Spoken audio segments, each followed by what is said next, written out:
Hi, everybody. Um, okay, I should start. Actually, I'm going to do this first. Um, so I was watching this guy, Zach Costello. He and Didi got a podcast. Dimitri, I guess his name is. I'm not sure what his last name is.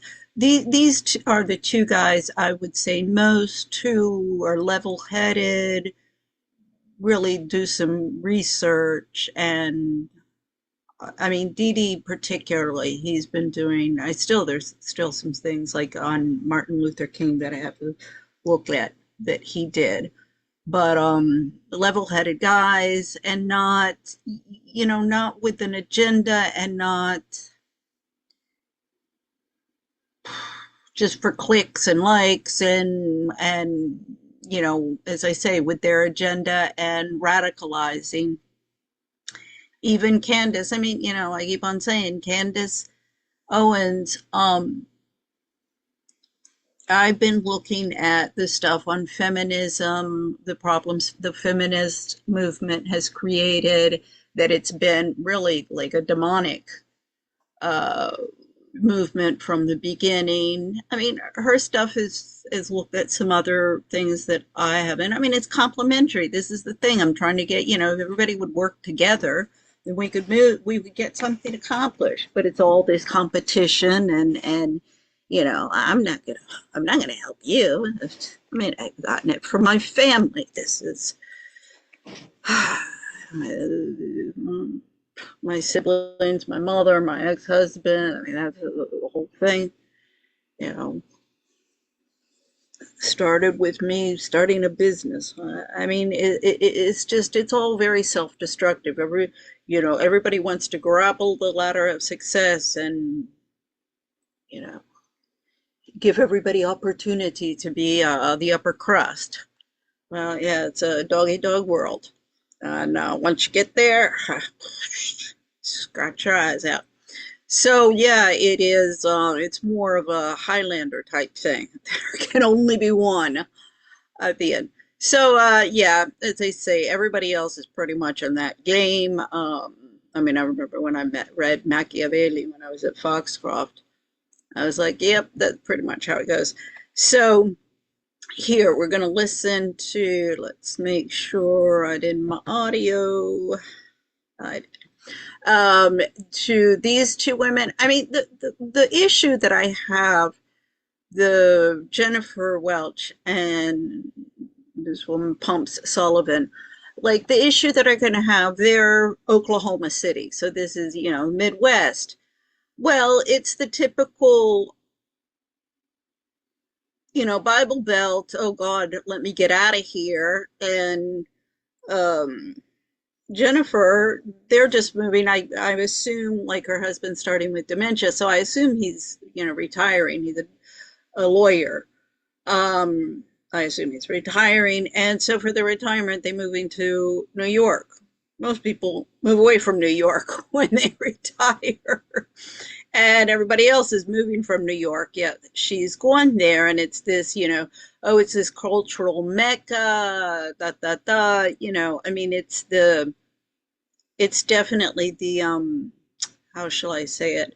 The facade which has been presented for decades, um, and has been so even in England in the Industrial Revolution. We can go back, but this is what I came to Washington. It was I was kind of like, God, I was devastated when we left Tucson, but I mean, now I'm like, well, yeah, it opened up worlds, and I guess that's what everybody resents.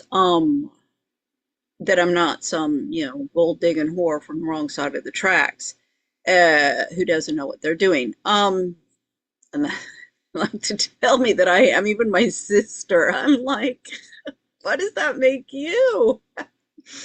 Anyway, Let's take a listen, because this I was listening to it. I was like, yeah, you hit it on the nail of the problems of the Christian right. And this gets into TPUSA. A lot of what you're seeing in TPUSA is the dynamics that's going on here. Father, but he very much is about his children being autonomous adults and minding his own business. If he ever fucking opened up. See, this is the left, the liberal, and this is what you want your children. I mean, with my kids, I didn't want them alienated, my sons, but you know, every age, everybody would say, oh, it's such a difficult age. And I was like, no, it's not. I've never met a difficult child. I've just met difficult parents. And like, I've never had a difficulties with my kids. My husband, yeah. I'd be like, get your fucking nosy ass out of my house.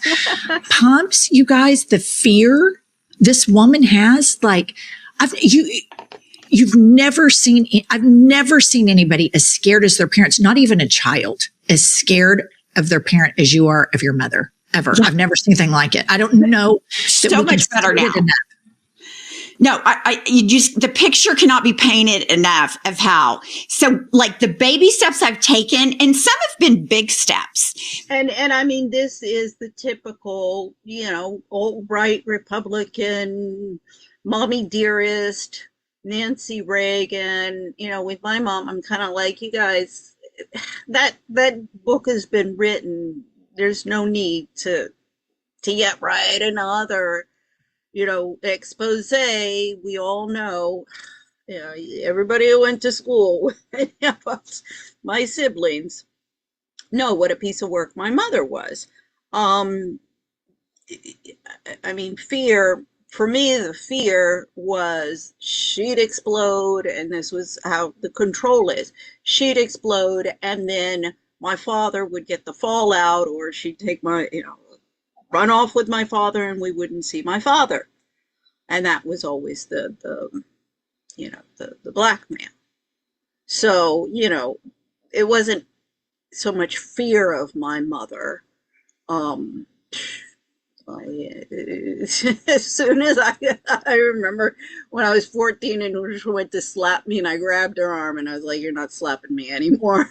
My older sister did that too. And, you know, she didn't like that.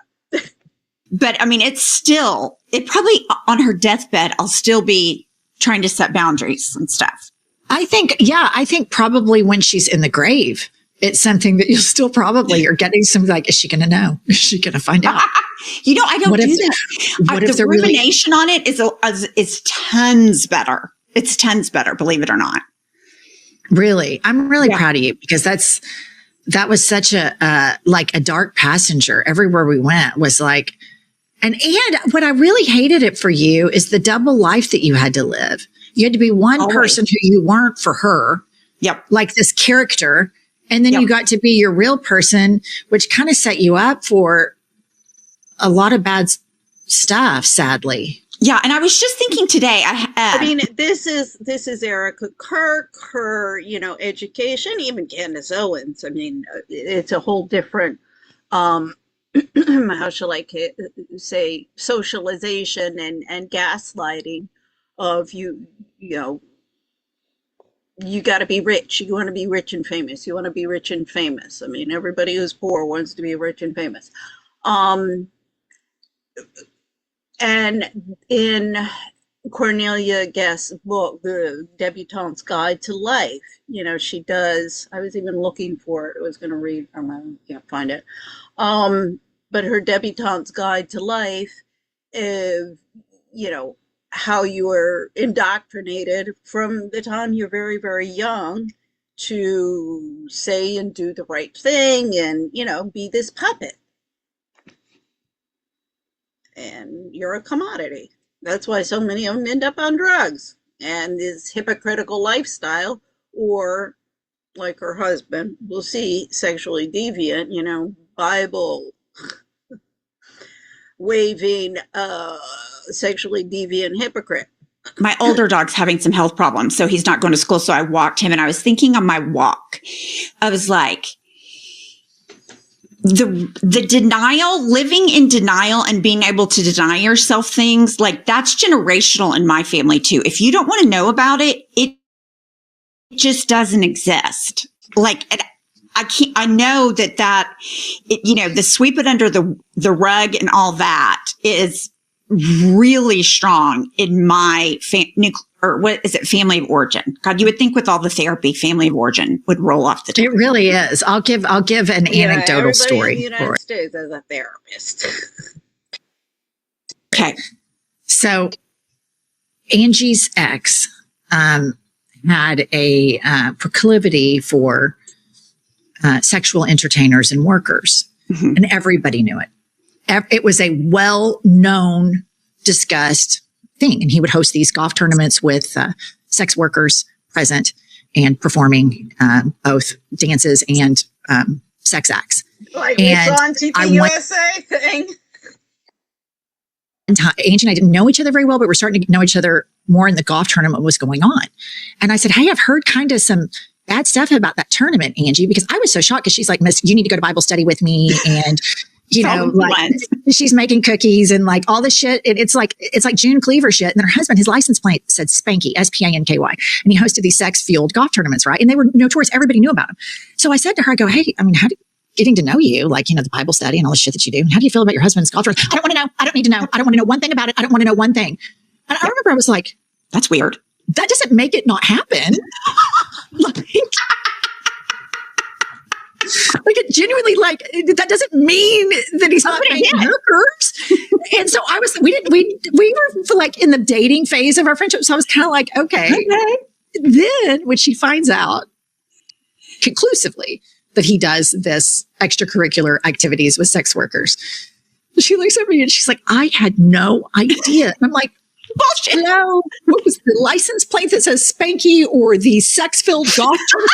Like, she was dead fucking serious. Like she was dead serious. Like, of course you knew. Of course you knew. This is willful denial. Like it didn't fit in it. But my God, how much you've grown. I'm wondering if the willful denial, maybe instead of denial, the blanket statement I made earlier about being in my generation, it's willful denial. It's willful. It's willful. It's like, if you were hooked up to a polygraph and truth serum, does your husband fuck hookers? And you said no, you would have failed it. You would have 100% failed it because you knew, because you got super defensive. I don't want to know. I don't want to know. Right. That's a reaction. There's a component in that. And I'm not trying to bring everything back to religion, I know, but there's a part of that I feel like is linked to the super religious part of my life. Like you only believe what you want to believe, and then you deny the existence of the rest. And so I feel like, I don't know what level, but to me, that's interconnected. So it brings me to my point of willful denial. Right. It was totally willful. Right.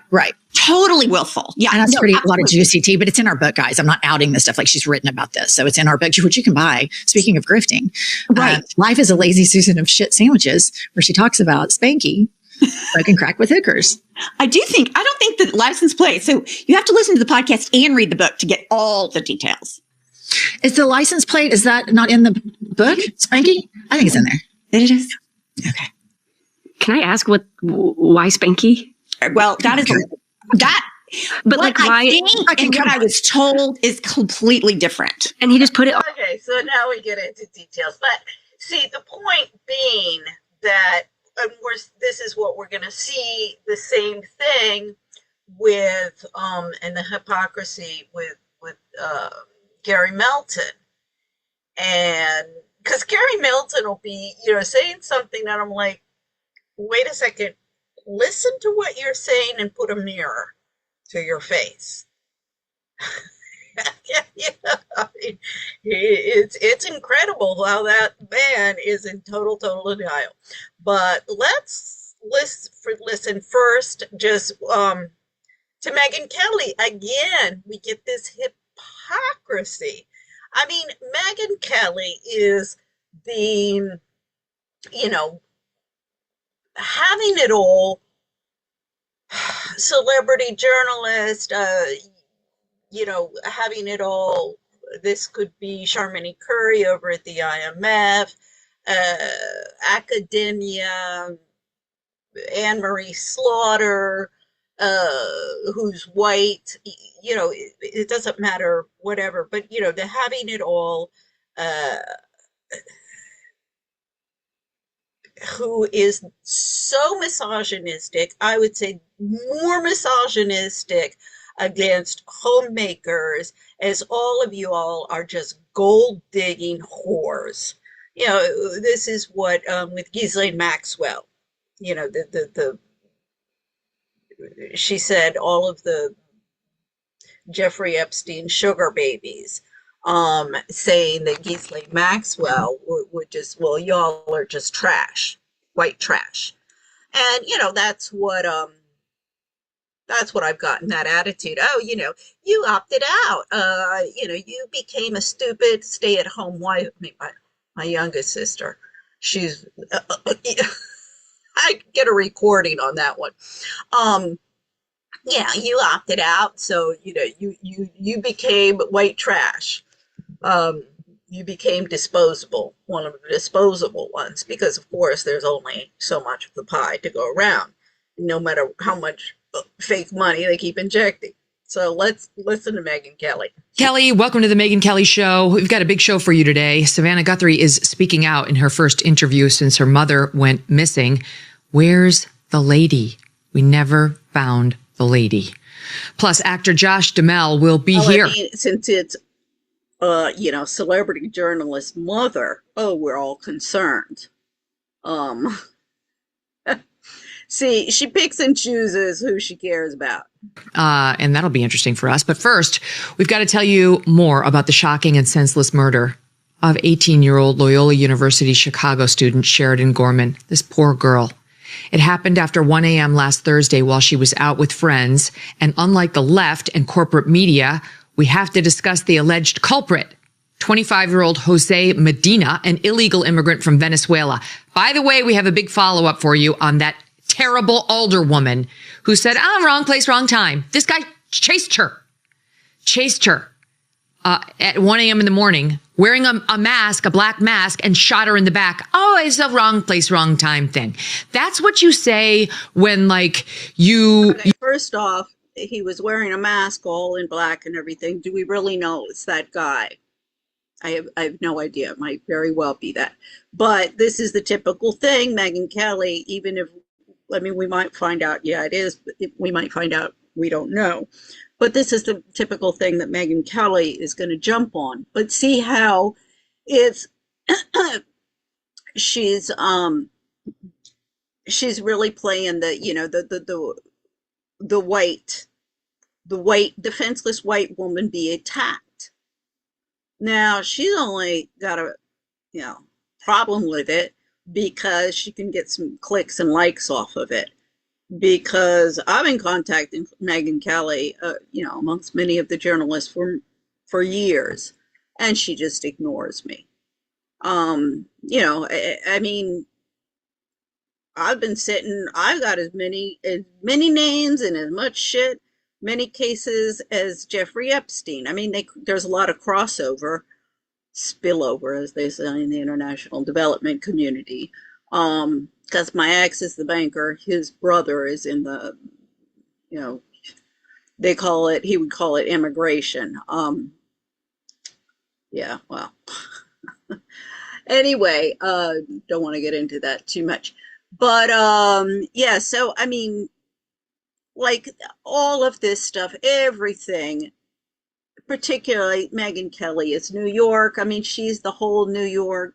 Trump, Jeffrey Epstein, that whole crowd, everybody knew what was going on. And as everybody will admit, we all knew Jeffrey, he liked them young. Meaning, well, yeah, they all got a bunch of whores at their arms. Look at Trump, his two wives. The having it all American women don't want men like that. So they need to import some dumb models from Eastern Europe or from some poor country who don't give a shit. They're just happy to live in a mansion and don't care where the money's coming from or what their husbands or their sugar daddies are doing. I mean, all of the supposedly respectable women have become whores and gone out into the workplace having it all. I mean, Megyn Kelly even said after the bombshell movie that came out about her and Roger Ailes, well, any woman would service their boss because they wanted to be on TV. Well, no. First off, some people don't even care about being on TV or being popular. You took a Ferris wheel that broke and you were badly injured. That's wrong place, wrong time. Where you got hit by lightning. Wrong place, wrong time. This was a girl living her life like every normal 18-year-old in America who got targeted by an illegal for assassination, who chased her. He clearly wanted her dead for no apparent reason. It is not a wrong place, wrong time. And we were all over that alderwoman yesterday. We'll tell you what happened in a second.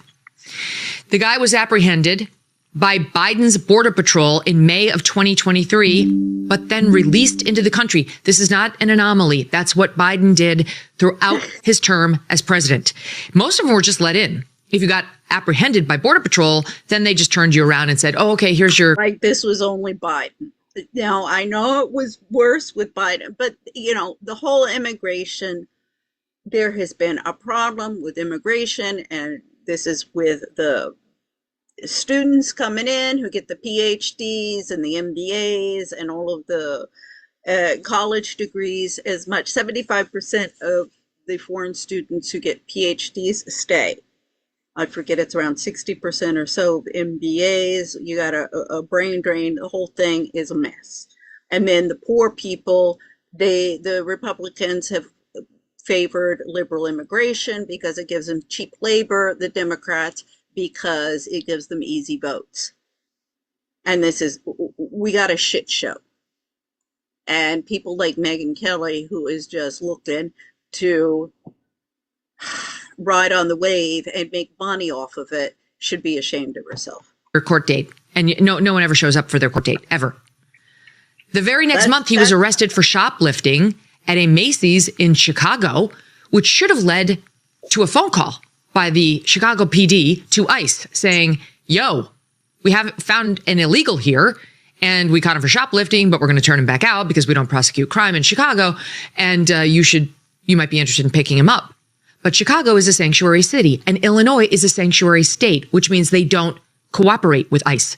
They won't call, even if there's an ICE detainer on somebody where they know ICE is saying, please hold the guy, which wasn't the case here. But even if that is the case, they don't call. They say F off, pound sand. No. So needless to say, when he got pinched for a shoplifting arrest, Chicago PD did not call the feds. Not that under Joe Biden, the feds would have done anything. It was the feds that released him to begin with. So he was released from local custody and a warrant was eventually issued after he failed to appear in court, according to ABC7 Chicago. So what we have here is multiple acts already of lawlessness. He came into the country illegally. He then shoplifted. He then didn't show up for his court date and an arrest warrant was issued for him. And now he's killed somebody. Not just any somebody, but a beautiful 18-year-old girl with her entire life in front of her, just trying to get an education in Chicago. He's been charged with first-degree murder. That's the right charge. Yeah, and I mean, we have 60,000 women each year, Megyn, who are killed by family members. I mean, she just went through this whole series of things where the system failed. I mean, hell, I remember when I was in Spain and I'm reading this report by Amnesty International, and they say that I have 0.25% chance of survival. Yet when I go down to Amnesty International, I say I need a freaking lawyer who knows what the hell they're doing. Go away. Human rights violations only happen in Darfur. You're just a gold digging whore who isn't getting enough money in her divorce. But in the report, it's Silvina Bassini. She had been killed, and in the report, Amnesty International says, well, if she had survived, maybe would have found out how the system failed her. I mean, I was making sure I was documenting every single thing. I mean, even I remember in Villanueva de la Cañada. I had to keep on going back for a paper, Emparamiento, time and time again. And they were like, what the frick, lady? I'm like, no. This is what they want. I'm not going to argue with them. Give it to, making sure, what the fuck are the, even the people within the system would be like, what are they doing to you? Again and again and again, you inundate it with with paperwork and all of these things. That's part of the game. So, the thing is, I've been trying to expose this and find journalists to expose precisely what she's talking about there. Now, this gets into the jurisprudence of Gonzalez Linehan versus USA, 2011, Inter-American Commission on Human Rights. This is the first jurisprudence of violence against women as human rights violations. The defense of the American government and their failure to protect women and children in the country was that they didn't have control over the courts at the local and state level.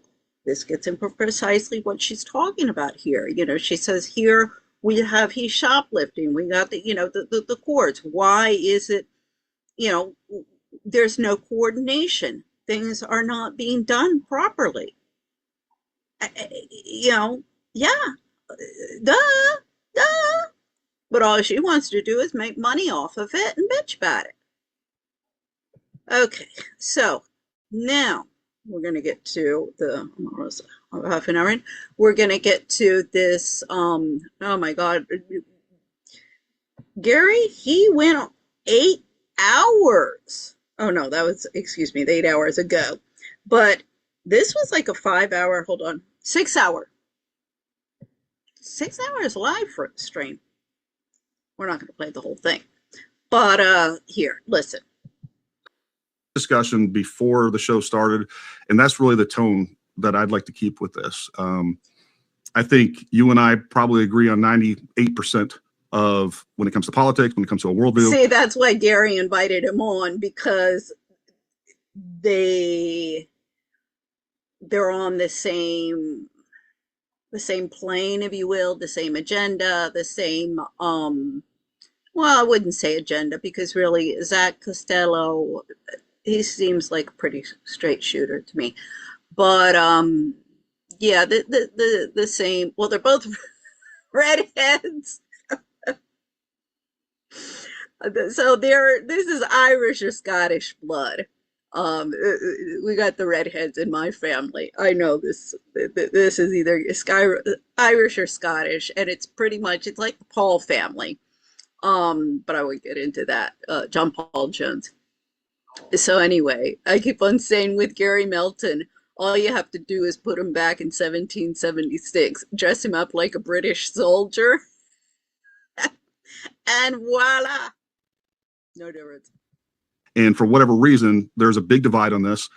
And I want to make sure that we can kind of figure out, I want to know where you're coming from. And hopefully, you want to know where I'm coming from. And then we put aside some of the ad hominems that we all engage in one way or another. We start writing people off. We start trying to discredit people's character, things like that. And for my chat, you guys know the deal. We welcome disagreement. What we're not going to engage on in my chat is name calling or anything like that. So make sure you guys are respectful. And I love it when these guys say that, particularly Gary. Because if you don't agree with him, he'll see you. Get that out of here. Get him out of here. We'll kind of go from there. So, Zach, I don't even know where you'd like to start. We can kind of start wherever you want. My goal for this is to have a respectful, good faith discussion from the very beginning to the end. And you and I kind of got like 3 hours blocked off. I don't think that's even enough time. So maybe, we can already pre-plan this as an ongoing discussion, and new things come about that I think need to be discussed. So, I guess taking it from the beginning, where do you think that you disagree with me on when it comes to the overall Charlie Kirk assassination? Well, I think probably our fundamental disagreement with regard to the Charlie Kirk assassination would be your diagnosis of Candace 19 that you seem to have caught with regard to your perspective on what Candace Owens is doing. So I think that's probably where our fundamental... I'm not sure exactly what Candace 19 Yeah, I guess it's because everybody's either for or against Candace. And I mean, I love it. Dee got a podcast. Dee, he keeps on making the point, and rightfully so. He's like, why are you guys going on about Candace? He said, holy shit. She was getting a lot of shit, particularly from Dee, why she was going so light and why she wasn't attacking Erica from the beginning, going, what the frick is this woman? This is not normal behavior. Now, I agree that Candace, particularly given her situation, how she was looking at the situation, and how close she was to the situation, and her being a journalist at the same time, she had to tread very, very carefully. And I think she was correct in being very careful before she said anything about Candace. She was the last one to come out. Everybody else is coming out of the closet going, this woman's fucking crazy. and Candace was the last to say anything. Disagreement is. I think ultimately that what Candace Owens is doing is valuable to the Charlie Kirk investigation, and I understand the other side thinks that what she is doing is evil, which I do not think is fair, and I do not agree with. And here's what I'll basically say. Ultimately, my question for anybody, the first thing, what Candace is doing is evil. My question for them is, how is calling for due process in a court of law evil? Because that's all she's doing. Opinion on the Charlie Kirk assassination case is that there is enough evidence, I'm going to use that term, evidence, proving reasonable doubt that Tyler Robinson acted alone or even took the shot from the spot on the roof that the authorities are claiming that he did. And my coverage of the different arguments, leads, tips, reading of the charging documents, listening to the different statements and arguments made by people like Kash Patel, Governor Cox, Joe Kent recently, Candace Owens, who I mentioned, Gary Melton is one of those people, etc. And discerning those different theories is how I arrived at the perspective that I have. And I'll confirm that. I mean, I've listened to him, and every time I listen to him, he is one of the few who is being impartial. That there is reasonable doubt that Tyler Robinson did not act alone, or he was not the shooter at all. And I'm not jumping to any conclusion regarding the assassination. I simply am discerning the truth, and I'm considering what I believe to be solid points and arguments, and I'm talking about what I believe to be true. I understand that there have been some bad arguments. There have been some theories put forward that I myself have dismissed in my own mind. I understand there are theories out there that others have dismissed. But I mean, in addition to all this, I'll say that I think ultimately I am working backwards from a skepticism or a distrust of the state and federal authorities. My opinion is that their record of incompetence and dishonesty causes them to not be trusted. And therefore, I support a decentralized open source investigation into the Charlie Kirk assassination to ensure that public pressure is applied, bad actors are exposed, so that we can know the full truth about what happened to Charlie Kirk. And this doesn't end up like some JFK assassination case or conspiracy. Sure. You covered a lot there. Fair enough. I think you did a good job kind of laying out your case and your perspective on this. Let's go back to any, sane person can understand that. And my Lord, as this is why I played the whole thing with Pump and Jennifer earlier. I mean, anybody who trusts the American government at this point is living in total denial. I don't want to know. I don't want to know. I don't want to know. And that's why they have to have all of these, gated communities and just keep on hiring more and more, bring in more and more police, more and more military, and we'll make sure that y'all are safe. Ask Marie Antoinette how that ended. The Candace 19 or Candace in general. Do you feel like slander is immoral and wrong? Yes. Do you feel like that false accusations is immoral and wrong? I would say knowingly. False accusations, that's a plural, are immoral and wrong. Sorry. But false accusations. If you know the accusations are false and you make them, then that would be wrong. Can we establish according that to my own Christian faith? Yes. And I think just from a logic perspective, one of the things that the American society and principles that we've founded this country on is if you're going to make an accusation or even make a claim, it is the onus of the claimant and or accuser to provide the evidence of that claim. Sure. And I think that if you're going to make, especially if you're going to make an accusation of murder, conspiracy to murder, killing your husband, like you better. Wait a second. Accusation of murder, conspiracy to murder. What about Tyler Robinson? Why does he not have the same rights as what Gary Melton is saying that Erica has? If you're going to make an accusation of somebody, you got to have proof. That's the only thing that anybody is asking for Tyler Robinson.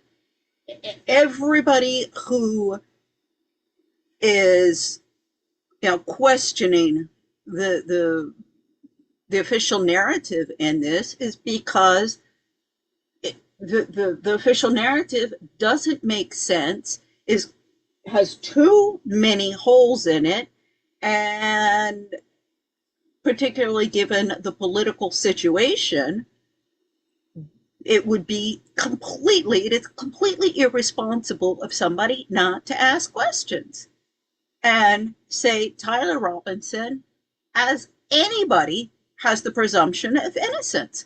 Now, Erica Kirk, first off, unless somebody's arrested Erica Kirk, she hasn't been arrested. So the presumption of innocence, when you're not on trial and under death penalty, is substantial. If this is just gossip out there and stuff like that, that's substantially less than somebody who is facing the death penalty in a court of law. I think we could all agree on that. Now, I still believe within the community, because of course, if you get a whole bunch of gossip going on and you have psychopaths running the courts, well, you get the gossip going on, and then you can get anybody in court, and what you were going to see, unless you're guilty until proven innocent.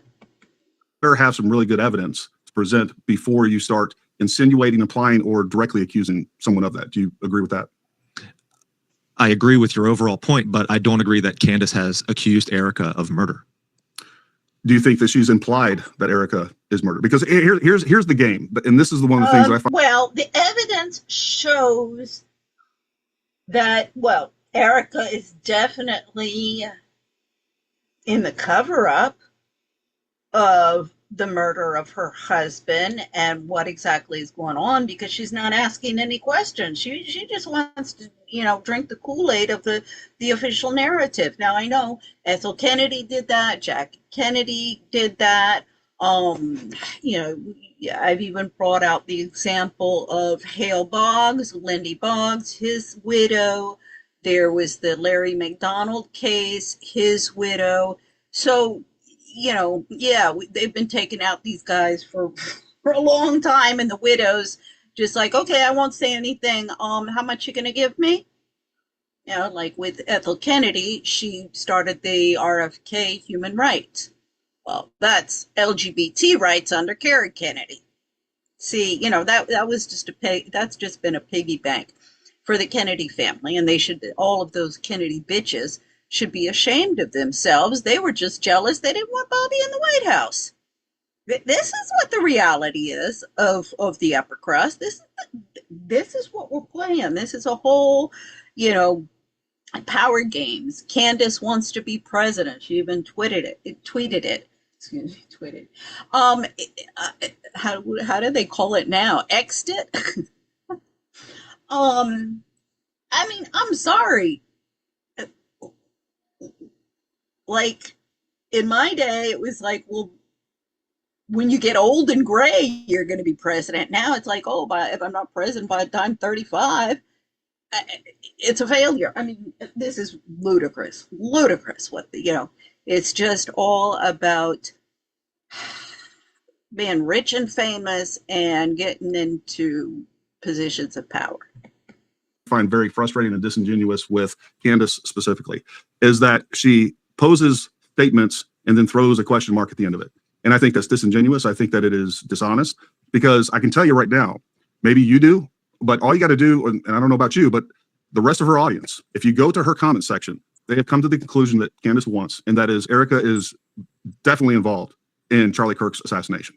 So when you continue to push that narrative, whether you ever make it a direct accusation or not. Well, if that is the conclusion that one might make from the evidence presented,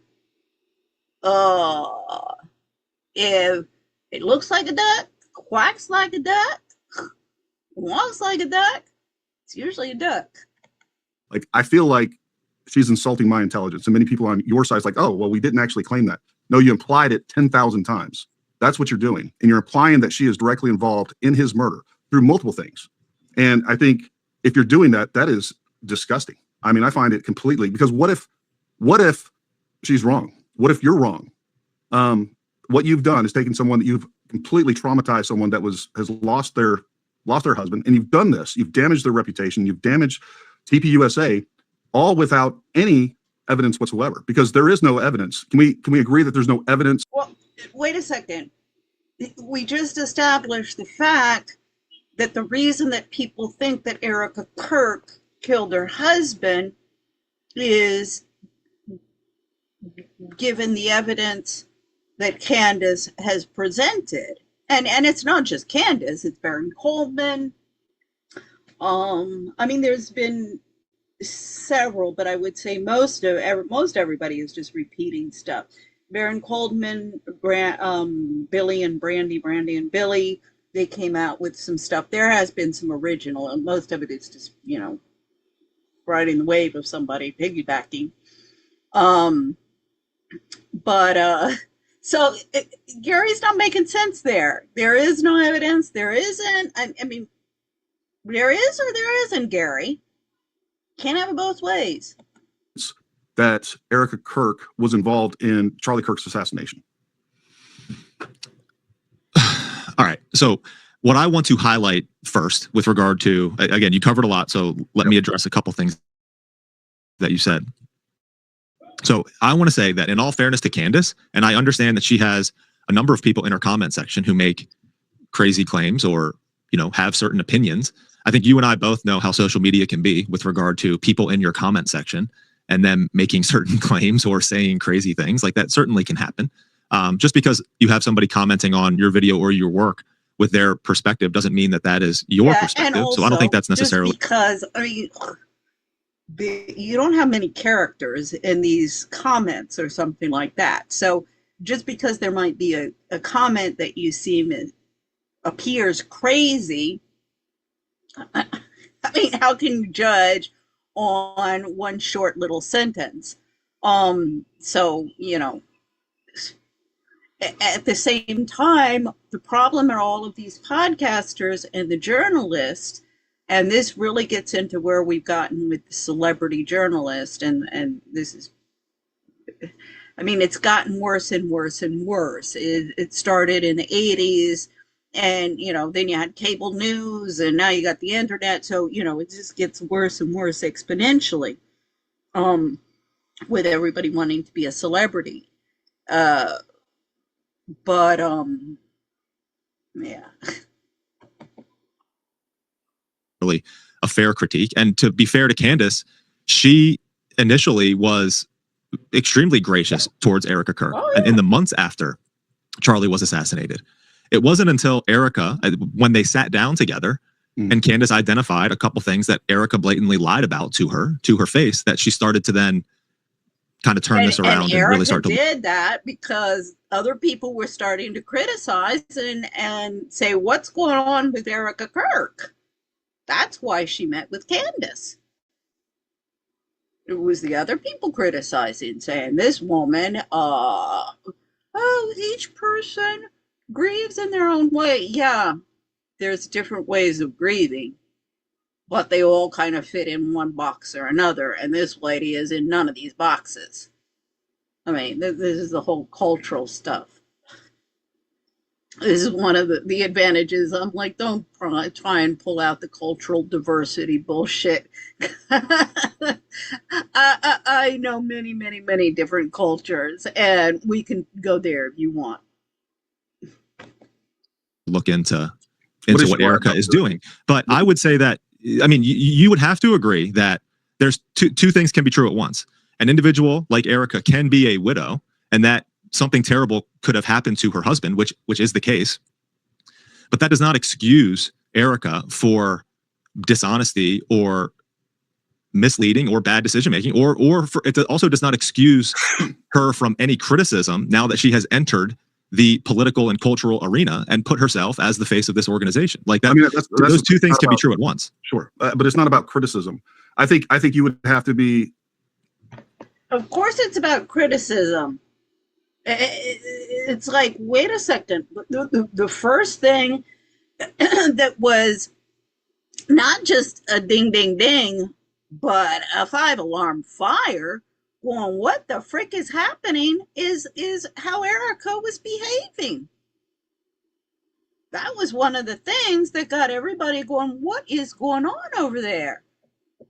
Like any rational person would watch exactly what's going on with Candace. Rational. This is the key word there.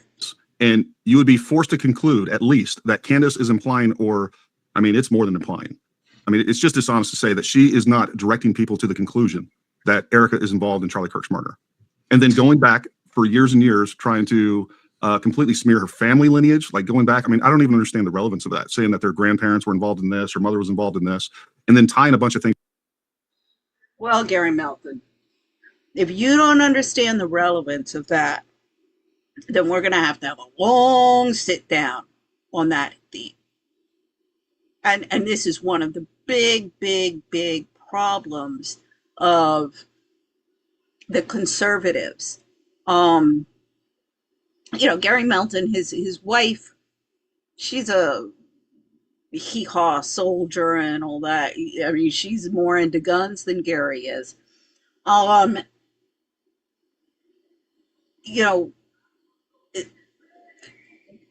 This making women as violent and bringing them in on the battlefield, I do not get how that is advancing women's rights, how that is advancing society. How is that beneficial for anybody? And if we, also, this is doing a horrible detriment, women moving into the workplace, not taking care of their kids, and having these militant moms. What, you want to produce soldier, so we all start killing each other. That's the society that you want? No, because the education, this gets into the socialization of the young, the place of mothers, the place of women in society. I always quote the UN report, in-depth study on all forms of violence against women, clearly states that it is, while it's men who perpetrate 90% of the physical and sexual violence in the world, it's women who maintain that through norms and customs and culture and socialization of their children. So if Gary cannot understand why looking at, generations and generations of criminal activity, or, I've been looking at George Farmer's family And precisely what I've been seeing generation after generation of, well, one branch, you had a lot of the entertainers. They were music and stuff like that. Not very successful. I mean, either financially or personally. And those branches didn't, thrive very well. Then there's other, which I'm seeing now, a lot of them ended up in the poorhouse, even one like deported. And this is in the 1800s. So, because that is something that, policies that England had, if you're a pauper, if you're a vagrant, we're going to ship you off to the colonies. Any of the colonies, but it was usually Australia or England, the United States. So anyway, this just gets into, as I say, Gary, if you cannot understand why when we're looking at what's going on with this person or that person, what they're involved in, I mean, of course, I always thought with my mother, like, oh God, they come from a good family. They come from the wrong sides. It was always, they come from a good family. For her, that meant wealthy. As I say, again, this has always been the women's domain. And with the women moving into the workplace, well, the husbands, you're going to have to fill that domain, but, you're not having it all. So you got an imbalance there, and it's screwing everything up. And you got to be held to account. You want to have it all. All y'all want to have it all. Well, there's a price to be paid. Things together, like, if you're going to talk about Lori who's dying, and you throw up 47, this picture of 50 different LLCs. It's not that many, but you know what I mean. And then through that, come to the conclusion that there has to be some sort of money laundering. There has to be some sort of criminal behavior here without ever showing proof. And that's the thing that she does time and time again. Excuse me? First off, again, it's not Candace. That's mainly comes out of Wolves in Finance. He's been doing most of the forensic work on that, and that's what a forensic accountant does. Now, I think sometimes he jumps to some conclusions of, how shall I say, maybe criminal intent or just some, obviously sometimes some conclusions. I think he goes a little far, but no, for the most part, he's pretty much on target. And he's done a good job in exposing all of those things. The problem is with how TP USA is structured and all of this, the PAC money, the different nonprofits, is it's everybody's doing it. That's why Gary's like, nothing's wrong with this. Like, everybody's like, well, that's where the amorality of Gary comes out, because yeah, everybody's doing it. I know, that's the problem.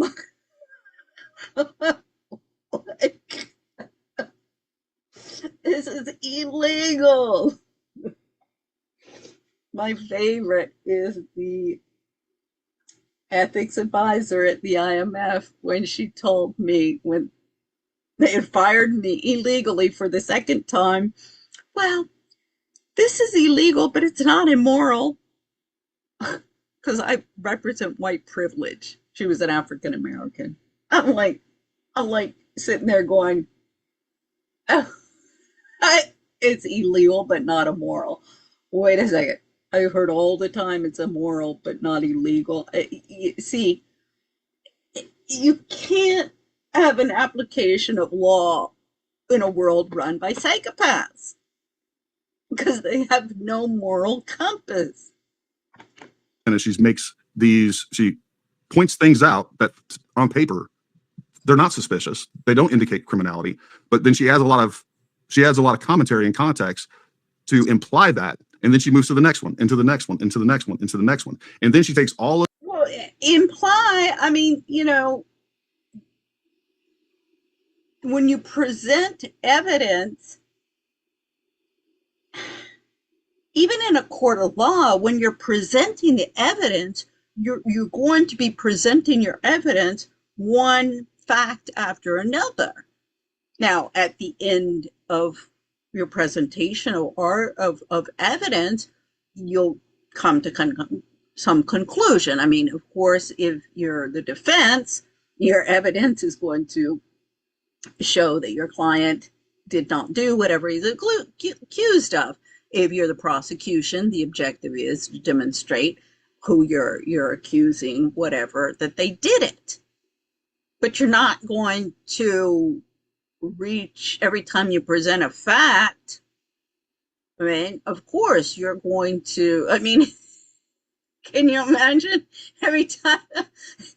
Here, Your Honor, I have the gun that was used in the crime.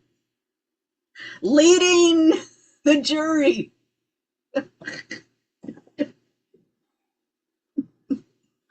Well, wait a second, this is the gun. Huh? You're leading the jury to believe that a crime was committed, and this was well, yeah, that's why we're here. We show that we have the gun. This is why you have to have the gun. You have to prove that this was the gun, and the bullet that you got from the person was the bullet that actually came from this gun. You know, insinuating, well, I guess, yeah, that's insinuating that a crime was committed.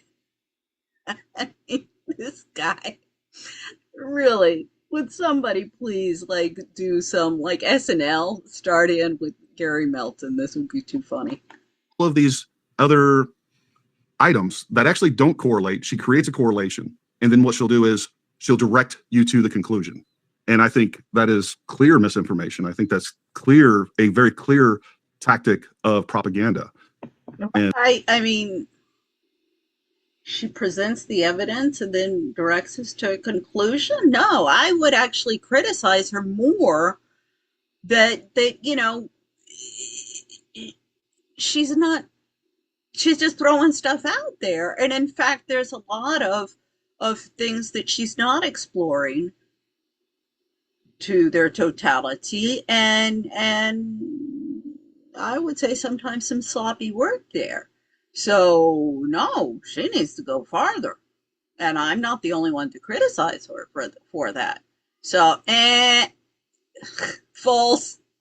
And yeah, I guess my perspective on it is that, you know, with as far as steering people towards a conclusion, I'm not sure that she's done that. I mean, what Candace has done is she's gone through, and yes, she went back into Erica's past, and she's gone through a whole history of Erica Kirk, and then she's also uncovered certain what you can call irregularities or just basically straight up lies that Erica has told since Charlie. Load of lies. They're all over the place. I'm like, this girl's a pathological liar.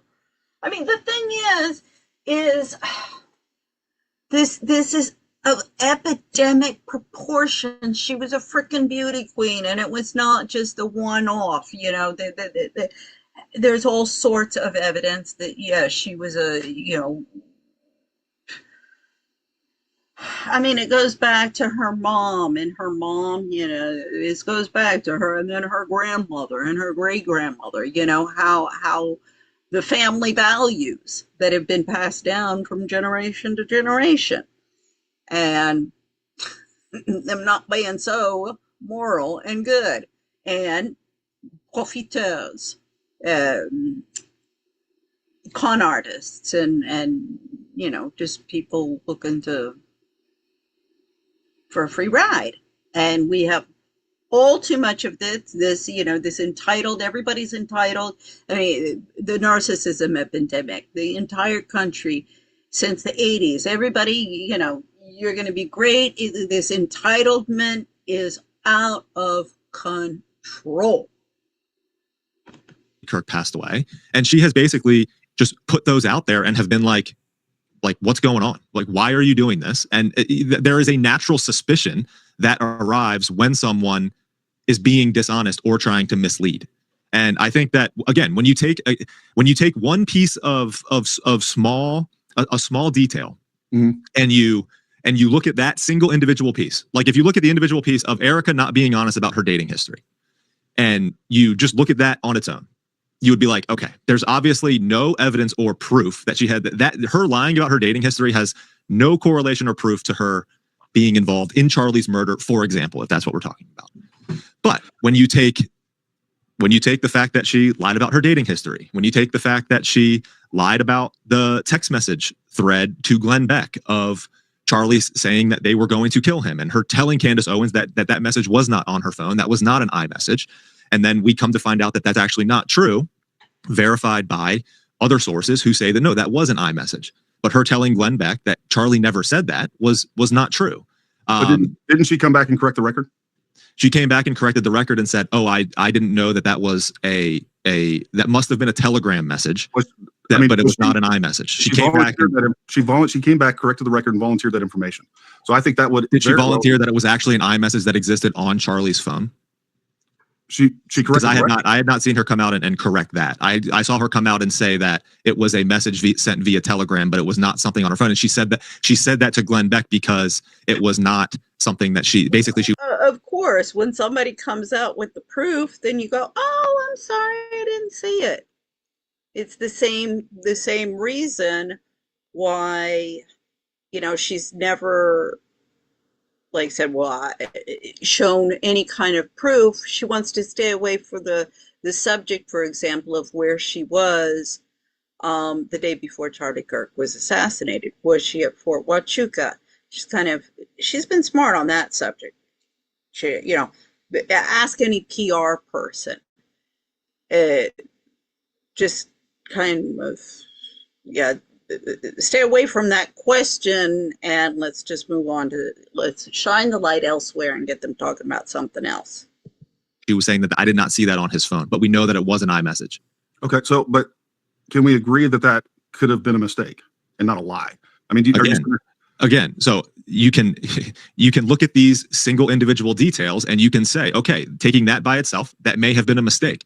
But it's like, how many mistakes are we going to excuse before it's like, hold on. Why? This is mistake after mistake after mistake. Yeah. And when you do that, and again, you can make the argument that here's what it comes down to. You can make an incompetence argument regarding Erica. You could just make the arguments like, well, she continually makes these mistakes. It's a kind of an incompetence thing. Fine. You can make that argument. Then I continue with the argument that I don't think she should then be the CEO of Turning Point USA. I mean, exactly. If she's that stupid, why is she the CEO of TP USA? I was going there myself. Make that argument. I'm critical. I'm critical of that certain aspect. But then you can also, and then some people do jump to the conclusion that there are more malicious intentions involved. And again, when you take a number of different mistakes or lies, if you want to call it that, it's not jumping to a conclusion when it's one thing or two things, and you jump to a conclusion. That's jumping to a conclusion. But when you start seeing a pattern, and this is why it's particular. I mean, oh my God. I mean, that was one of the things that drove me crazy with the IMF, the International Monetary Fund. This is why our economies are in such a mess. I mean, like, how many times would I have to be in discussion with these economists, these big wig economists with all these PhDs, and we'd get into like trends and isolated incident. The first time, this is with the head of research at the IMF in 2009 about the 2008 collapse. Okay, this is not an isolated incident. See, you have to look at trends, and this is at the micro level.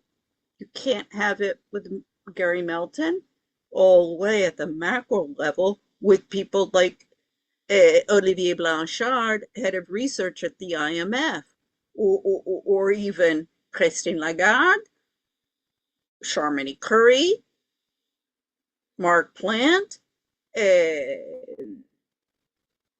Namashafik. I mean, take your pick. This is really serious. I mean, I'm talking at the very like local level that whether it be in my freaking churreria where I'm making churros and selling donuts and ice cream, the dynamics and the problems fundamentally, you want to talk mathematically, from a let's put it in a mathematical equation, it's the same. And this is what people have to understand. Look at the trends. I mean, when you start looking at trends and people say to you, oh, it's an isolated incident, it's like, doo doo doo doo doo doo doo doo doo, Twilight Zone, Orwellian future we're looking at here. Then you start to develop a circumstantial evidence web of someone who is just being dishonest, ultimately is what it comes down to. No, I think what you can do is you can take you can go through and you can put someone under a microscope, any person, and you can go through and you can uncharitably characterize 1,000 different things that have no relevance. Not a single one of those have relevance to what's actually going on. And then you can create some sort of perspective of guilt or whatever else that's going on there. Because this is precisely, again, as I say, you'll see this anywhere you look at the local level, macro or micro. This, oh, no.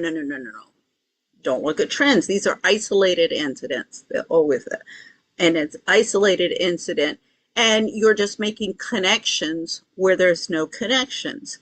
Now, I'm the first to say to somebody when they'll say, oh, well, there's a correlation here. I'm like, wait a second. Just because two things happen at the same time, that doesn't mean that there's a correlation or the cause or effect, whatever. You have to start looking at all of your different variables and things like that. I mean, I'm the first to pull that out. But when then you start to looking, as I say again, when you start looking at the different variables and the different trends. I mean, I had this conversation with one guy upstairs in the Federal Reserve. He's starting to sweat. And I said, it's just like, the algebraic equations that you had in high school, and you had, the whole big ones. And then you have to, reduce it down, reduce it down, reduce it down, reduce it down to the answer that they're looking for, X equals Y, whatever. And he was like, oh yeah, I really like those. I'm like, yeah, so did I. But this is exactly what you got to do. But this thing, yeah, but see, this is gaslighting 101, how he pulls that out of the go-to response of anybody who's like, okay, let's look at the trends. Oh, no, you're just looking at details, isolated incidents, details, the rhetoric will change, but it's basically fundamentally the same argument. You're just looking at details that don't have any relation. Well, yes, they do. And for this reason or that reason, I mean, that's where logic and the ability, I mean, this is where humans differ from just animals, where you can take two occurrences. I mean, let's just do something simple. A tree falls, there's a noise. You're going to say, oh, well, that's making the noise. Why is that making the noise? Then we start looking sound waves, and we start questioning things, and we want to know why why does there's this cause and effect? Is there a cause and effect? Well, we heard something. Is it the tree that fell, or is it something else? So, and that's really where Homo sapiens, we differ from other animals and how we've been able to develop. Now, we want to remove that from the equation. We are Goyim. cattle. And this is really scary, and this is really, really serious right now. Particularly, we are at a point where they just really want to develop AI. So either human beings have to use their noggin and stop being gaslit, and I mean, really, the brain's being destroyed by all of the chemicals and also the gaslighting, and that gets into Daniel Amen. He's what is that, a neuro, he is a brain surgeon, but he's also done a lot on psychiatries and stuff. He was going to be studying to be a priest, but he said he just couldn't become Father Amen.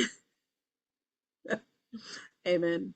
So yeah, I thought that was funny. But anyway, so yeah, that does get into it, and it is serious because we are at the point, because the ruling elite, I mean, this is coming out with the Jeffrey Epstein stuff. Bill Gates is in there, the whole AI. Elon Musk, unfortunately, is coming out in that as well. And that's what I mean, this is where the cannibalism is coming in, and the drinking of the blood, and oh, that's just really dark stuff. Really, ugh, makes my stomach turn. Ugh, yeah. So yeah, people need to stop drinking this Kool-Aid that Gary Melton is passing out, and use your noggin, because this is exactly the gaslighting and tactic to say, oh, these things, you're just making stuff up. I've heard this all my life. Let me ask you this. Do you think that Erica Kirk was involved in Charlie Kirk's assassination? I don't know. I mean, I do you know for certain that she was not? I would say that there is a lot of evidence against that. And what you would ask me to do is say, hey, you know what? Disregard all of this evidence and then just jump to some crazy conclusion because she didn't see an iPhone. Wait a second. Gary's the one who asked Zach, do you think? He's like, I don't know. And he is, I would say, one of the more objective ones. Now, if Gary were to ask me, I would be like, can I prove it? I don't know if I could prove that she was involved in the planning, but she is definitely not active. I mean, if that were me and that was my husband, I would be like, no, excuse me, this is bullshit and this does make sense and I want some answers. So yeah, she's involved in the cover-up. See, that's why he's not going to invite me onto his platform. But so, but then he tries to turn it around and be like, no, but you can't accuse her. You can't, like, wait a second. He just said he didn't know. Phone message, or your perspective is that she's lying about her dating history, which I think is also very subjective. And you're getting into the minutia of this, and what that is lying about her dating history is being subjective. That's not being subjective. She said she didn't date. We have ample evidence. First, she was dating this Cabot Phillip guy. And then there's also some questions, like her Paris trip. That also, what's she doing in these 5-star hotels? I mean, I can assure you, and I loved it. I forget who mentioned, maybe it was Cassia. I forget. I'm not sure. Somebody who mentioned, no, a balcony. And I forget. I don't think she was staying at the Ritz. They just went for tea at the Ritz. The Aten. I think that was the one. Now I know that one is really expensive. I mean, that lake is a step above the Ritz. And I think the when I heard a balcony, I was like, oh, you got to be kidding me. Yeah, $3,000, $4,000 a night is what those things cost. So yeah, I'm like, wait a second, where is this girl having that kind of money? Now, somebody else's foot in the bill. Now, either you're on some corporate trip, because if that's on taxpayers' money, that's got to be explained. Now, because she did say she was in Washington on corporate work. So, yeah, as I say, like, she said she didn't date. That obviously didn't happen. She did date, first before Cabot Phillips, it was the sports guy. I forget what Baron Coleman calls her or something. One of these girls who goes continually after the sports, who's going to be a celebrity sports guy, and the guys the careers don't work out, so she dumps them and she goes on looking for the next one. So yeah, see, it's not just that she didn't date, but she was obviously looking for a meal ticket husband. I mean, duh. This is all over the place in the literature of the feminist. The few who have written about women's inhumanity to women, and this particularly gets into the book, Tripping the Prom Queen. I mean, she even says the only thing the feminist movement has accomplished is to increase the competition between women and their aggression and backstabbing witchery, and their competition for meal ticket husbands, mansions, lots of material wealth so they can go shopping, and everybody will be envious of them because they have lots of things, and everybody will want to be their friend because then they get invited over to their parties, and this very superficial lifestyle. Two, competition for high-powered jobs.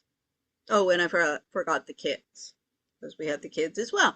And that's the success of their kids. The problem is the having it all feminists who are, having it all in the workplace and trying to do it with their kids. Their kids are all a mess. They're drug addicts, they're failures, whatever.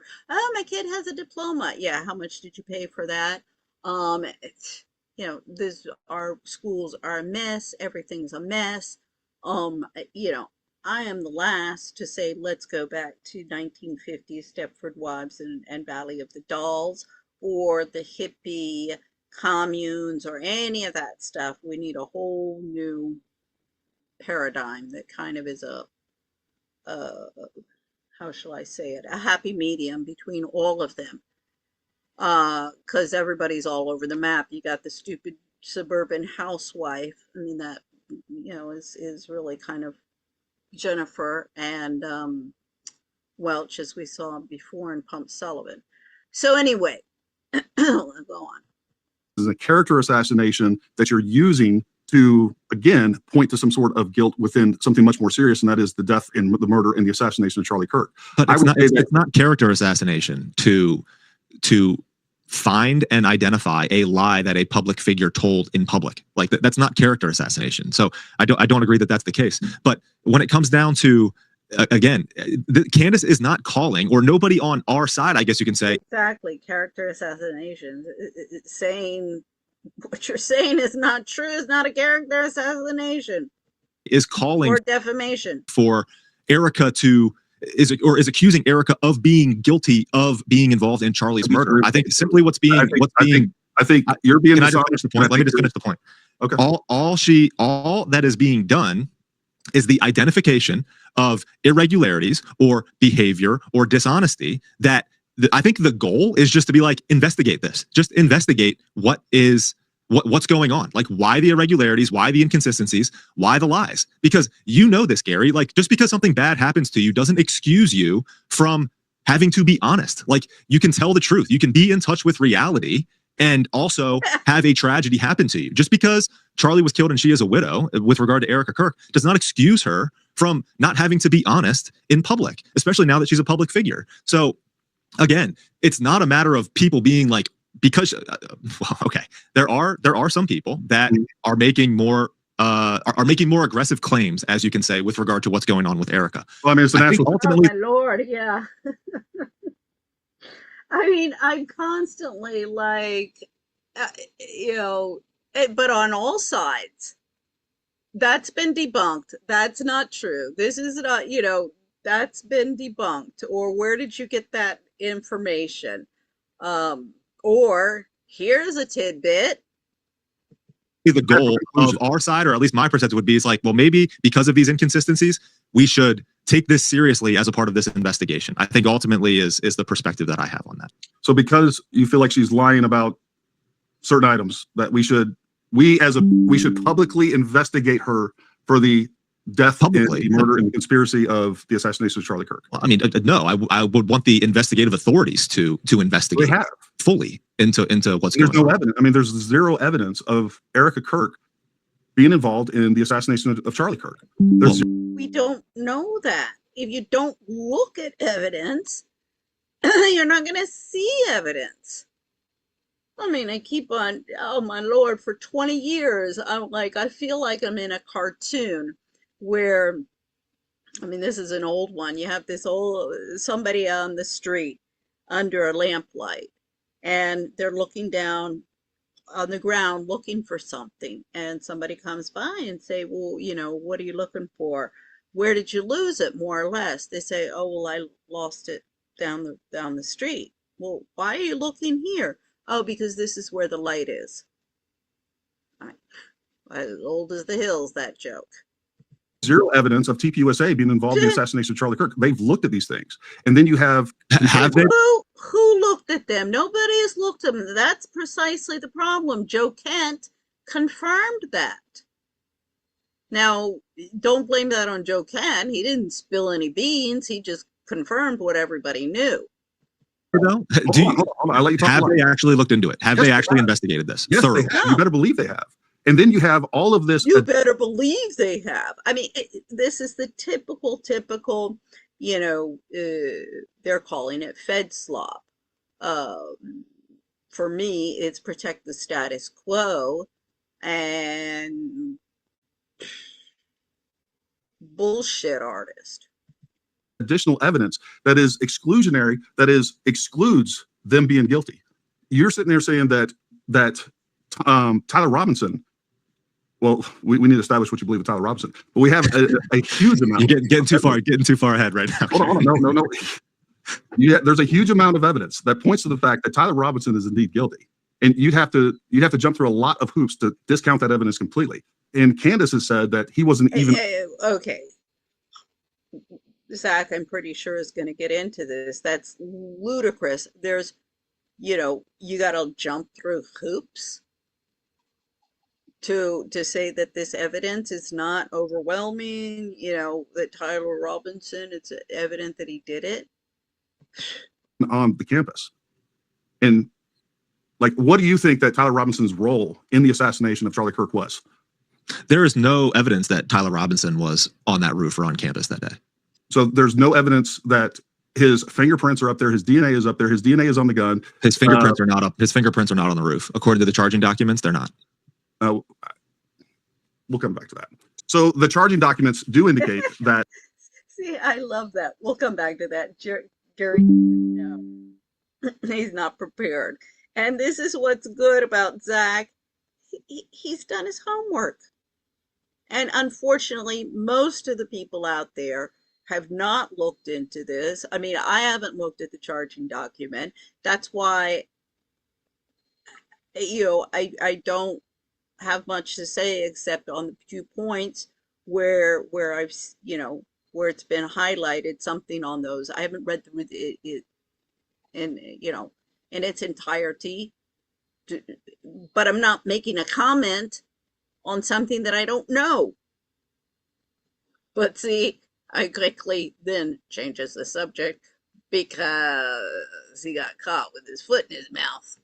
That Tyler Robinson is the primary suspect. The only DNA evidence that puts that has anything to do with Tyler Robinson being on the roof has to do with the screwdriver that is not a part of the charging documents. Okay. I mean, there's going to be DNA evidence that Tyler Robinson was on that roof does not exist. Okay. Well, I don't know that it doesn't exist. It's just not in the charging documents. And it doesn't mean that it's not going to be used for evidence. You understand that the investigation into Tyler Robinson and into the entire assassination of Charlie Kirk didn't end on, September 16th when the charging documents were actually put out. Correct. I'm very much looking forward to the trial, and I'm glad that cameras are going to be in there, and I'm glad that we're going to be able to see it. According to the charging documents, they have video of whoever the individual was dressed in black actually getting onto the roof, going to the spot. There is no video evidence of the actual shot being fired from that location. But then the camera picks back up with the individual running off the roof. We've only been shown in public the individual running off the roof. I'm not sure why they wouldn't just show the whole thing. That's always been like why I'm speculating here, but I think they wanted everybody talking about this.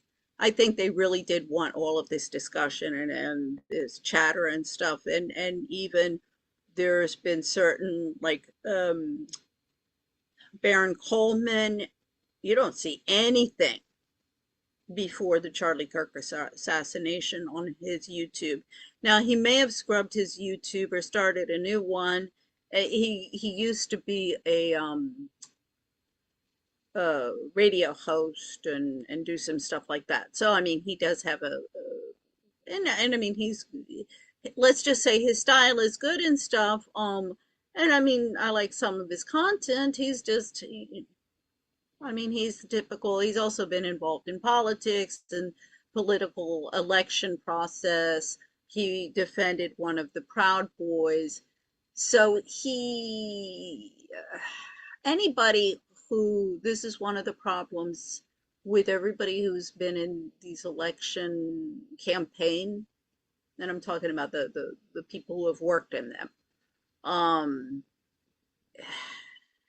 It's all about egos, and they just, it's just like oh, Candace, he's put her on this pedestal. It's kind of like a Marilyn Monroe type of phenomena, I call it. But anyway, I digress. But yeah. If they're showing the end of it, I don't know why they just don't show the beginning of it. But so what was the point of releasing the footage that they actually released? I don't know. Do you know? Yeah, I do. So at the time when they released that footage, it was because they didn't know who the shooter was, and they released just enough footage to hopefully that somebody that knew who he was would identify him, which worked. As a matter of fact, I think they went through very carefully and made sure they selected footage that would not impact the case, because they have a constitutional duty to make sure they protect the evidence, not show the public. Suddenly we have this idea. How does that?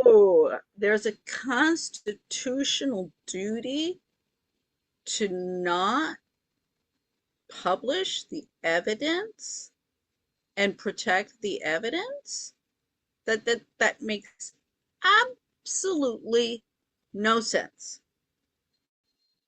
That I want an explanation. I mean, in a legal contest, in your court of law or something. But I want an explanation on that. That makes absolutely no sense. Help identify the suspect, though. What's that?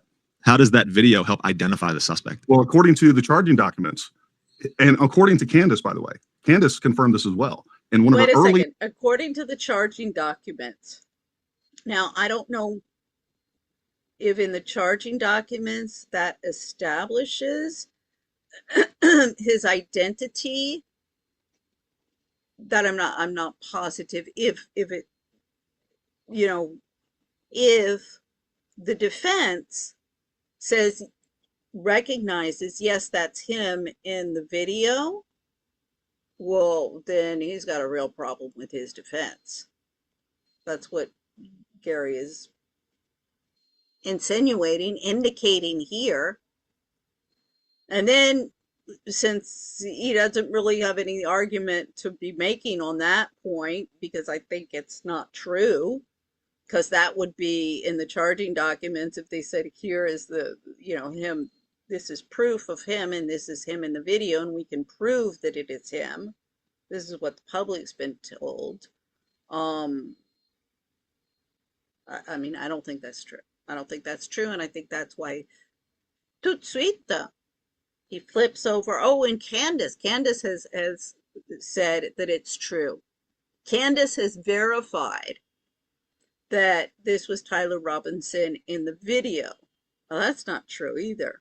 And even if it was true, that wouldn't be proof in a court of law. I would love to see the lawyer say, "Oh, wait a second," or the prosecution say, "Yes, Judge, Miss Candace Owens has verified that this is Tyler Robinson in the video. That's how we know it is."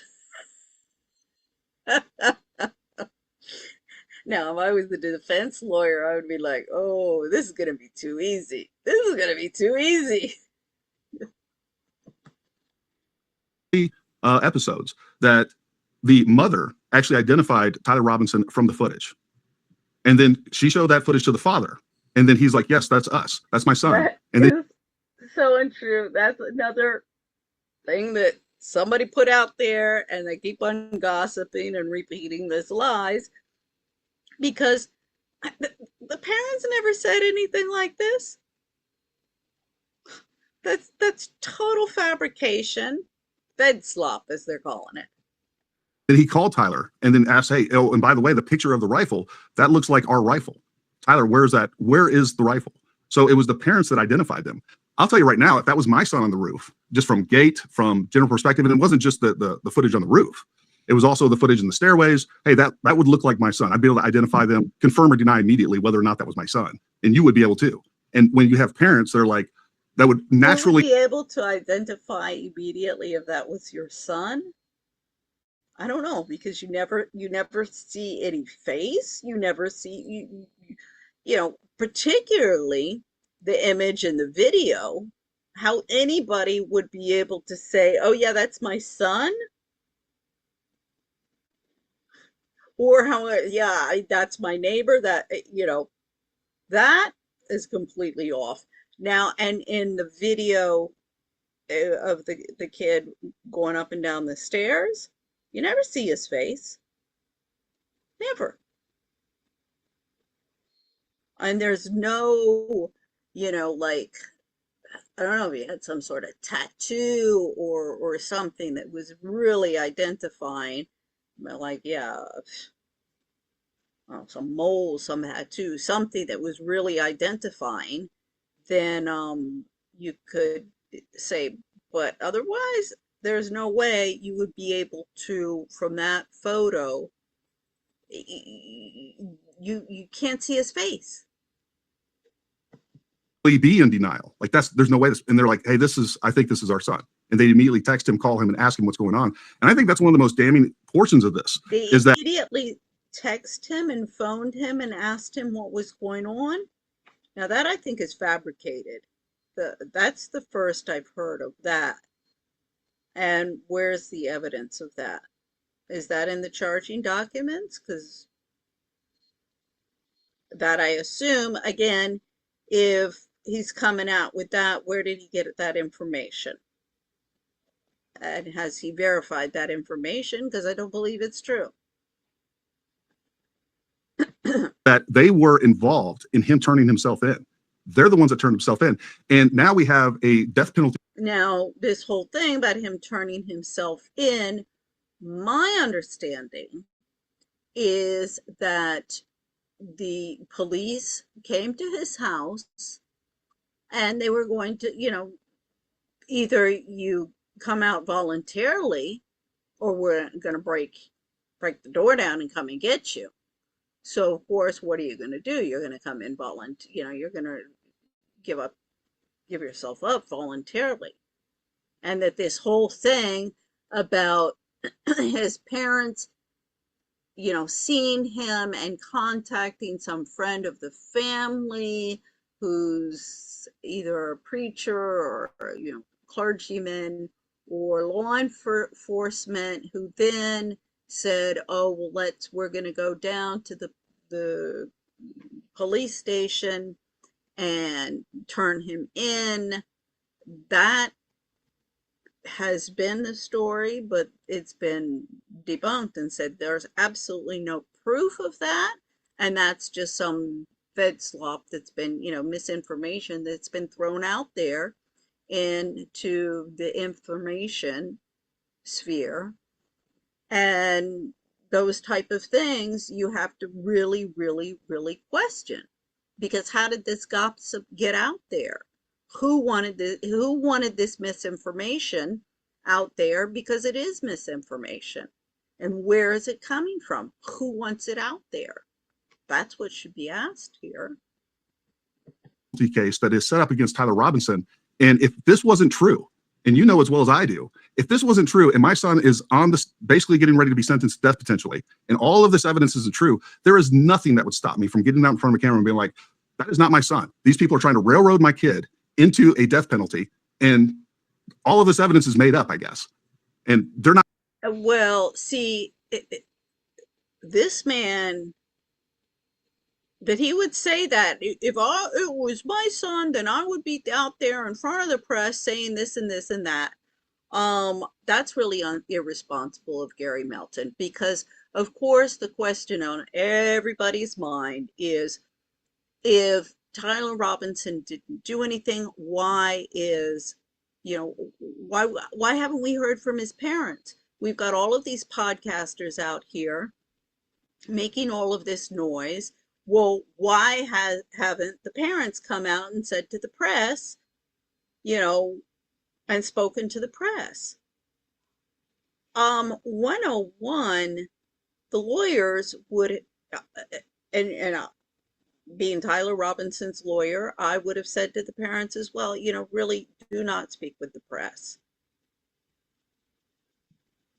I mean, unless Tyler Robinson's parents believe that the lawyers are not acting in their son's interest and acting against their son's interest, their best thing to do is not talk to the press. And let them wag their tongues and all of that stuff and speculate.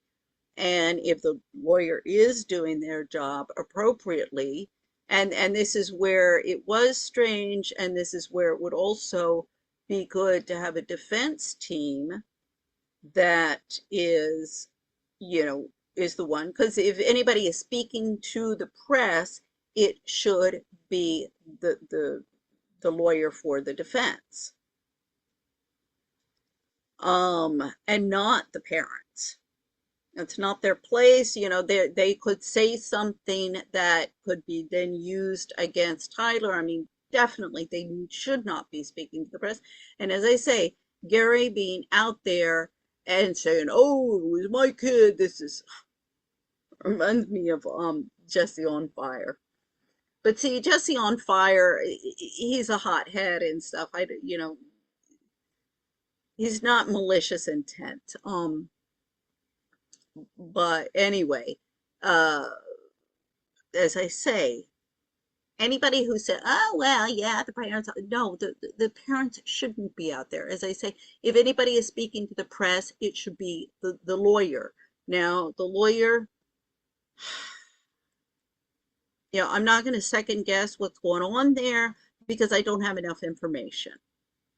As I say, I haven't seen the charging documents, and there's a whole slew. I've been following all of the ballistic stuff, and there's still no conclusive information about exactly ballistically, how was Charlie Kirk killed?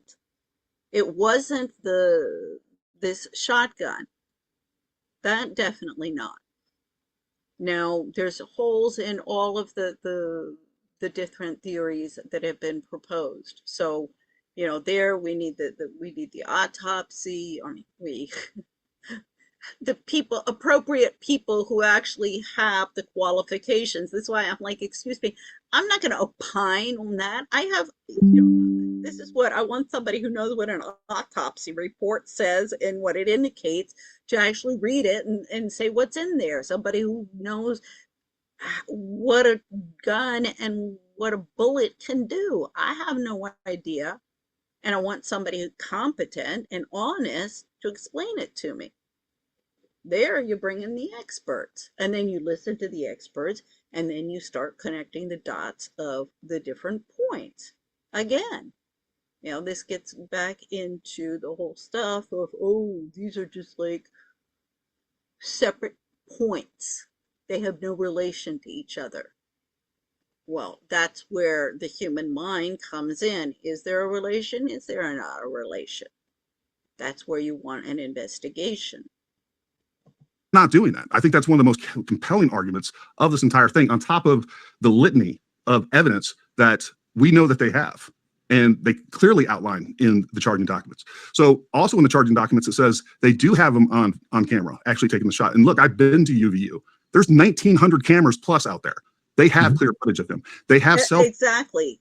With all of those cameras, why isn't there a clear, we see exactly who is taking the shot. Why hasn't that been released? That's a big mystery. Why isn't, look, here we know it was taken from this roof, because here we have the shooter taking the shot.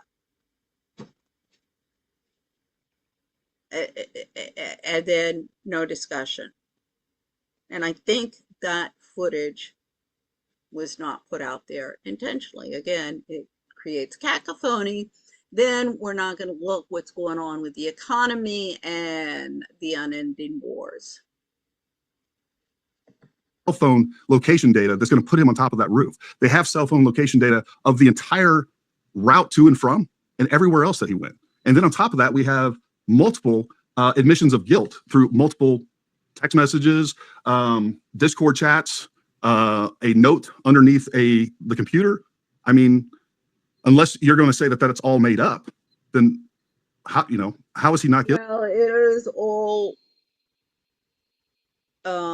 let's just say, very well could be made up.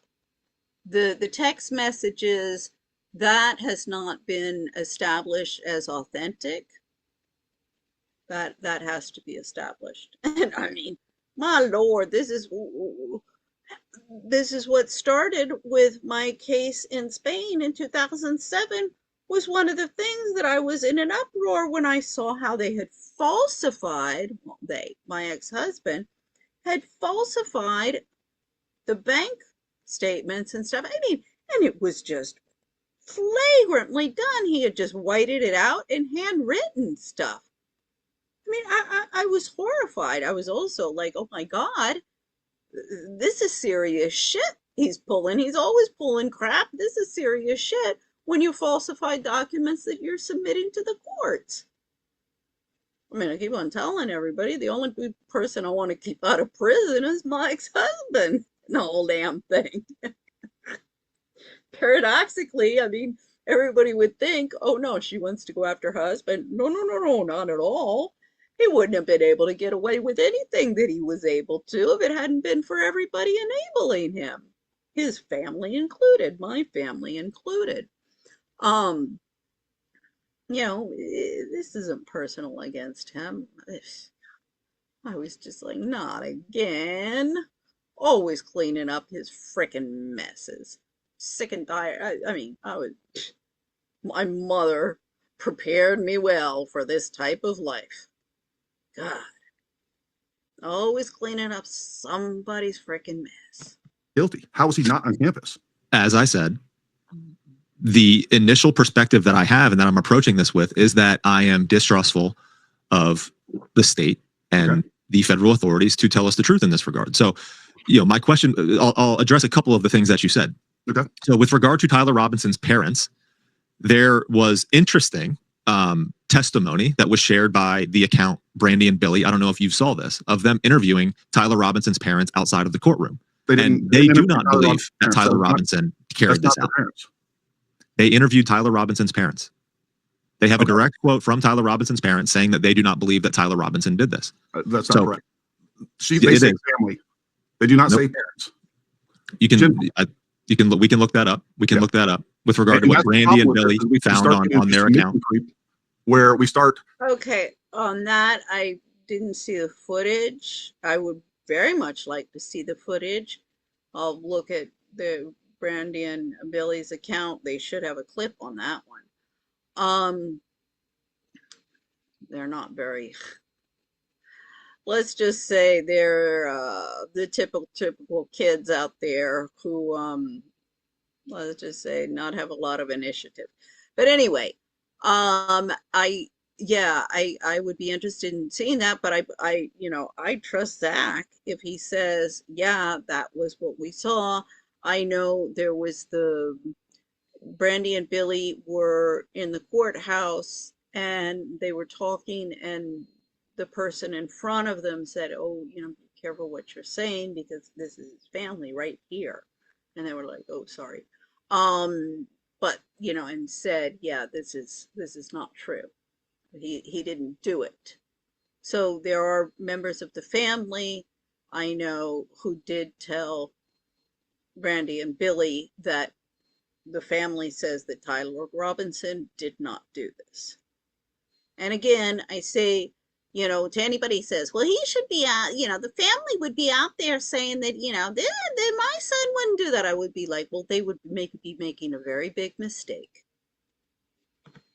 We start conflating and intentionally being deceptive about small terms that matter. There's a big I grant you that this 100% matters for sure. I would, if we need to check the source on it, for sure. I'm not trying to be deceptive or dishonest. That is what I remember, and I've read it a couple times. Brandy and Billy stating. So I would like to pull up that source. I mean, that would be an account. I mean, they've got a pretty decent sized following who interviewed Tyler Robinson's parents, who said to them that they don't believe Tyler Robinson did this. And I feel like that's a pretty important piece of information for us to have. Yeah. They challenged Jack Posobiec. I'm not sure how you pronounce his name, because someone, he put out like, well, why don't you guys talk to Robinson's parents? Like, and I think Turning Point USA as an organization has made that statement a couple times. I think Blake Neff just made it the other day, and the account Brandy and Billy also replied to that one as well.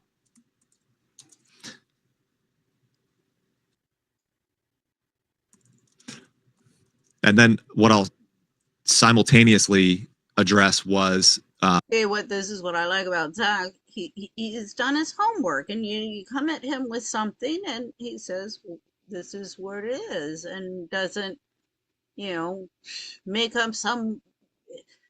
If he doesn't know the answer, he's gonna say, well, I don't know, but he doesn't make up shit.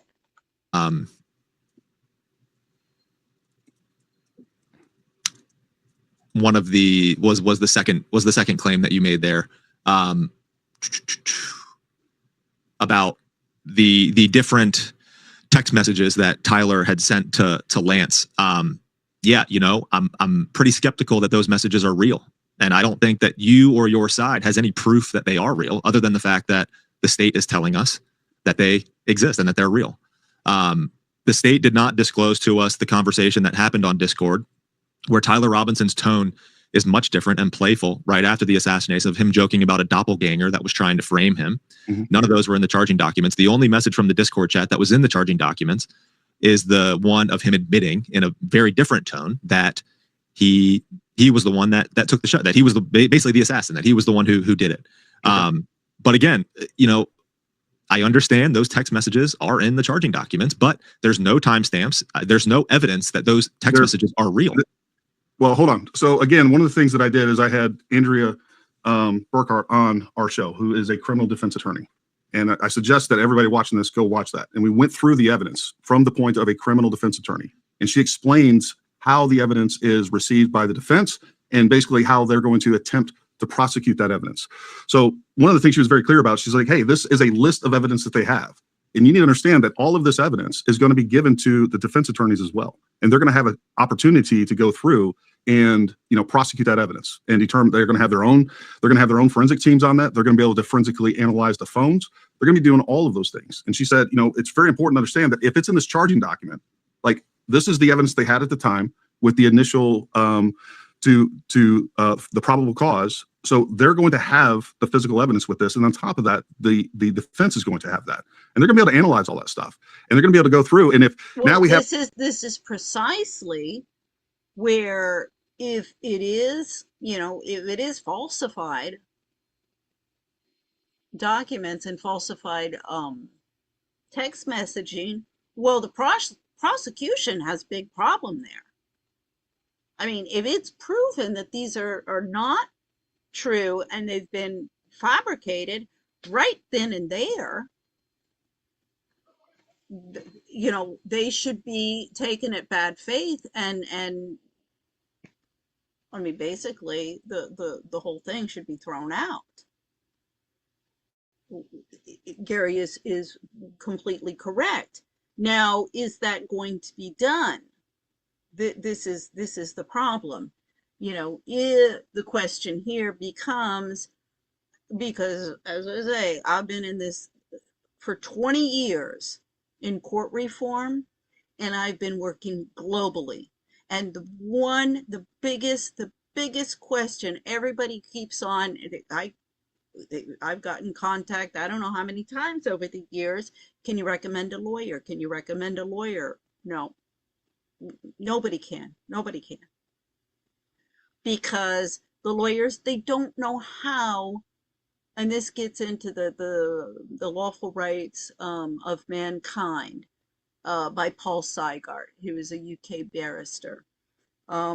This is the father of Marianne Seigart, who's this feminist bigwig having it all, whose latest book, The Authority Gap, Why Women Are Not Taken Seriously and What We Can Do About It. I'm like, behave seriously, they'll take you seriously. And then her great-great-great-great-grandfather is Paul Singer, changed to Seigart, because he was blamed for the 1929 financial collapse in Austria. Yeah, and she has a whole slew of family trees who were exterminated in the Nazi concentration camps. But yeah, she wants to have it all and be taken seriously. And that's her big thing. So anyway, I digress. Have the probable cause. Understand, like, I'm sure many people have watched different court hearings and everything else. If they can go through and the defense can say, hey, probable cause wasn't there to begin with, they're going to have a real problem. The prosecuting attorney is going to have a real problem moving forward with this case. It's most likely going to be, or potentially could be dismissed. Exactly. So the evidence in this is not only, you can almost bet your bottom dollar on it, that this is real. It's going to be given to the defense attorneys. Well, no, because if the defense attorneys aren't doing their jobs, then they're not going to look at it and say, oh yeah, we're good. They're going to have a chance to validate that, and they'll come up with some sort of defense. But the idea that just because all of this damning evidence, and it's voluminous, as their own defense attorney said, and this is just what we know about. I mean, there is... if their defense attorney said that the evidence was voluminous against their client, yeah, that's not a good sign. Not a good sign. Terabytes of data that's going to end up being very damning to Tyler Robinson. And so just hey, and I'm good because I doubt that the attorney is using those kind of adjectives in referring to his client. I think, again, it's made up. And once again, as we were talking about earlier, you know, when you have constantly somebody who's constantly making up little things, even if it's just like tiny little points. I mean, everybody knows it's usually the ladies who are doing that. And like, why do you always have to be making up shit? Like, why? Like, every time I turn around, you're making up some bullshit. My mom was doing it all the time. I'm like, you make up lies when you don't even need to. It's like this addiction. They can't help themselves. I say good because it is the burden of proof is on the state to prove that Tyler Robinson, of course, took this shot and that he did not act with anybody else or coordinate with anybody else with regard to the assassination of Charlie Kirk. So what evidence do you have that he was not involved in the murder of Charlie Kirk? Again, he just said the burden of proof is on the state. There's the presumption of innocence, the burden of proof. They have to prove that in this case, Tyler Robinson, shot Charlie Kirk. It is the obligation of the state to the prosecution, if you will, to prove beyond a reasonable doubt that said person, the accused, did the dirty deed. And he's turning around and says, what proof do you have that he didn't do it? I mean, like, this is gaslighting bullshit 101. I've shared a couple things with regard to the reasonable doubt cast on Tyler Robinson acting as the lone shooter or being even the shooter at all with regard to this assassination case. Let's just go back. I mean, I just want to establish some things that we agree on. Okay. Do you feel he was actually in Orem? Since he didn't fall into, he lost the talking point, he changes the subject again. Yes, I believe that he was in Orem and around the UVU campus that day. Okay, so he's and that's consistent. That's consistent with his sightings of his car, him walking around, video surveillance of him actually who I do believe is him walking around outside or in the neighborhoods around UVU. And I think the DNA, the fact that his DNA, I mean, his DNA on the rifle, along with others, also suggests that he was in or and around the UVU campus that day. I mean, the thing is any, and maybe it's the combination of his fingerprints with other fingerprints and how that is, that his DNA or fingerprints on the rifle, if this is his grandfather's rifle that they're saying, obviously DNA, fingerprints, whatever would be on there. That doesn't mean that it wasn't put on at the same time as other people, but that is not proof of guilt. I keep on pointing to Amanda Knox when in the case where they said, wait a second, the knife that was taken from the kitchen from the house that she lived in with her roommate had her DNA on it and was the knife that killed her roommate. Of course it had DNA on it. She lived in the house. She used the knife in the kitchen all the time. It had her DNA on it. I was crazy. Again, Amanda Knox. Okay, that I don't know if they had the death penalty. I don't think they have the death penalty in Italy. But life imprisonment for killing somebody that, the whole thing was a sham. I mean, from the beginning, it should have been thrown out. Tyler Robinson was involved in some way. I'll say that. I believe Tyler Robinson was involved in this assassination case. Yeah. All right. So why was he there? Why was he there? And see, this whole thing of he believes that Tyler Robinson was involved in this assassination case. I would say I'm willing to believe it's a possibility. Again, if those text messages are completely false, I don't know that there's even enough evidence, because unless you can produce the rest of the group of people who were involved, how can you prove what part Tyler Robinson would have played? So while I believe there's more than enough evidence that Tyler Robinson was involved in the group of people in this PSYOP.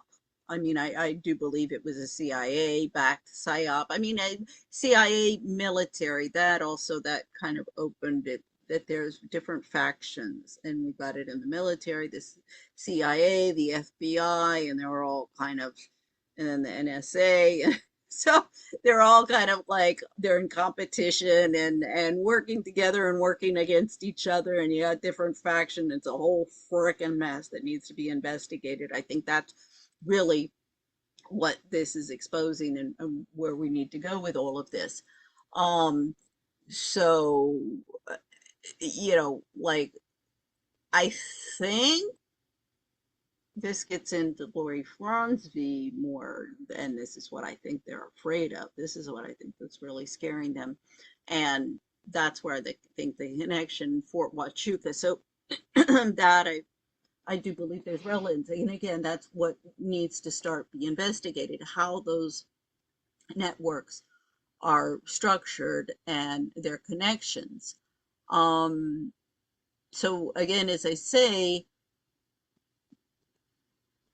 even if you're going to prove that he's complicit to this, then you have to expose who else is involved. Because unless you can expose that and you can identify who killed him and for what reason and how it was done and who was involved in all of the different coordination, then how do you prove that Tyler Robinson was guilty of an actual crime? Well, yeah, I think he was involved in the network. Okay, yeah, okay, well, but a court of law, you have to prove that he was guilty of some sort of crime.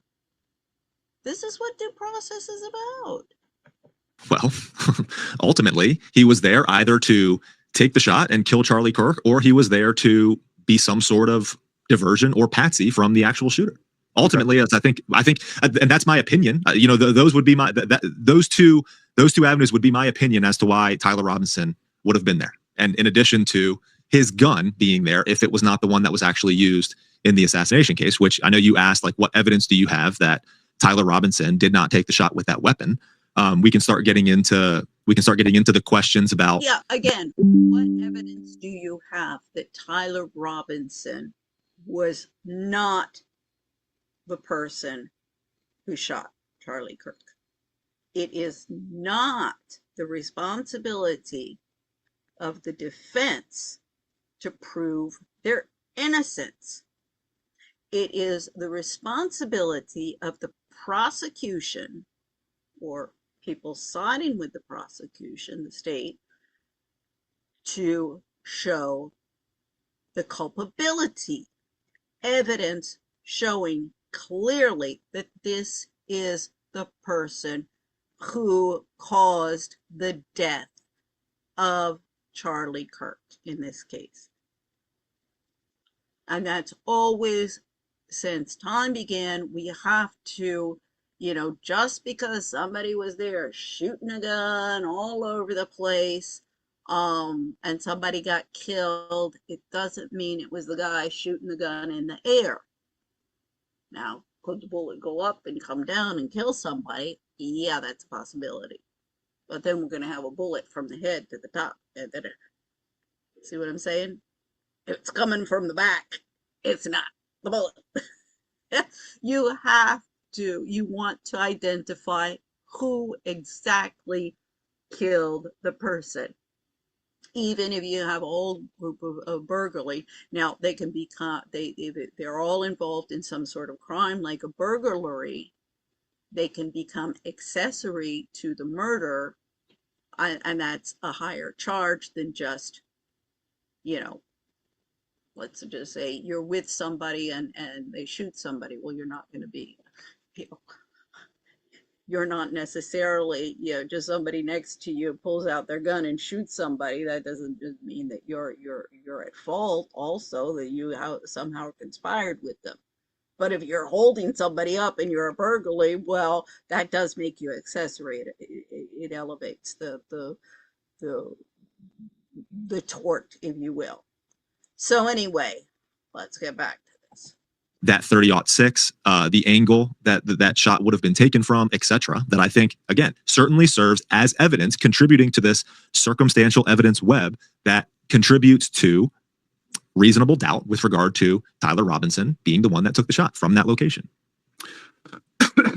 So why would Tyler Robinson be there to be the patsy I mean, who do you think took the shot? I don't know.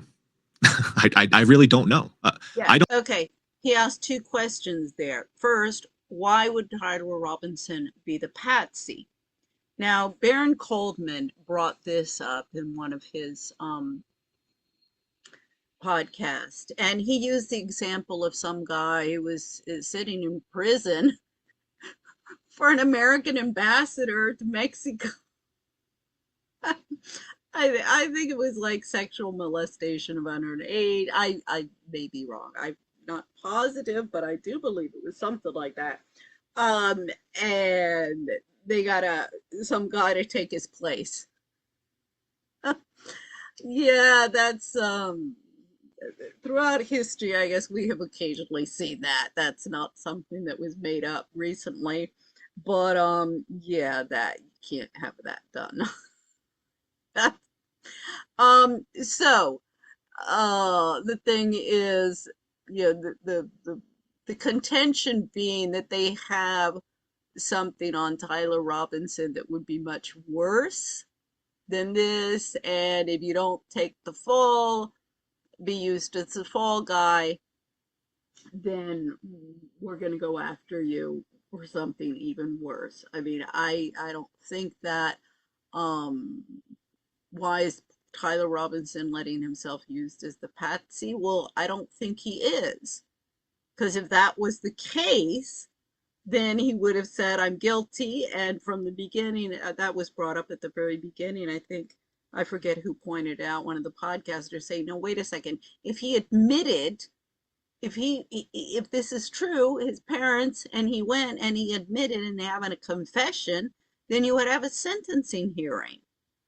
Because he's going in, I admit to doing it, and then you sentence him. It's done. You don't have a trial. That's why they try and broker the deals. I don't know, and neither do you. You have no evidence that Tyler Robinson actually took the shot, and he has not been convicted. We've not even seen a trial. I have evidence that he took the shot. We have his gun. He's there at that location. There's DNA on the rifle. There's DNA on the... See, again, he goes back into this talking point. This is not evidence. I mean, this is like banging your head against the wall on A, B, C, 1 + 1 = 2. You have the gun, but all of the evidence shows that that gun would have done much more damage. It would have shot Charlie Kirk's head off. It didn't do that. So that's what makes us think you don't have the gun that actually killed him. You first have to prove that. You haven't proved it, first off. Then the gun you say that shot the victim, which you haven't proved beyond a reasonable doubt, or even under common sense and logic, you haven't proved that. And then you, just because there is DNA on that gun, which belonged to his grandfather and he had, that doesn't prove that he would have shot. If it was a gun that he would have never had access to before, and you said, oh, but his fingerprints is on it, the DNA is on it, this is some gun who came from Timbuktu and nobody's ever seen before and was put into his hands, the only time that he would have had that would be when he was shooting Charlie Kirk, because we've established that ballistically this is the gun and we've traced it. Well, then there would be relevance. But, oh, it's his grandfather's gun. Oh, there's DNA on it. Wonder how I got there. I mean, this, coming back to these talking points that are just ludicrous. The spent cartridge, that's a lot of evidence right there that he took the shot. There's DNA on the unspent cartridges, and there's DNA on a screwdriver that's on top of the roof that may or may not be in the charging documents. That doesn't mean that evidence doesn't exist. So there is. Well, why isn't it in the charging documents? If it's relevant, why is it not in the charging documents? Why? How do you know that? How do you know the evidence of the screwdriver exists?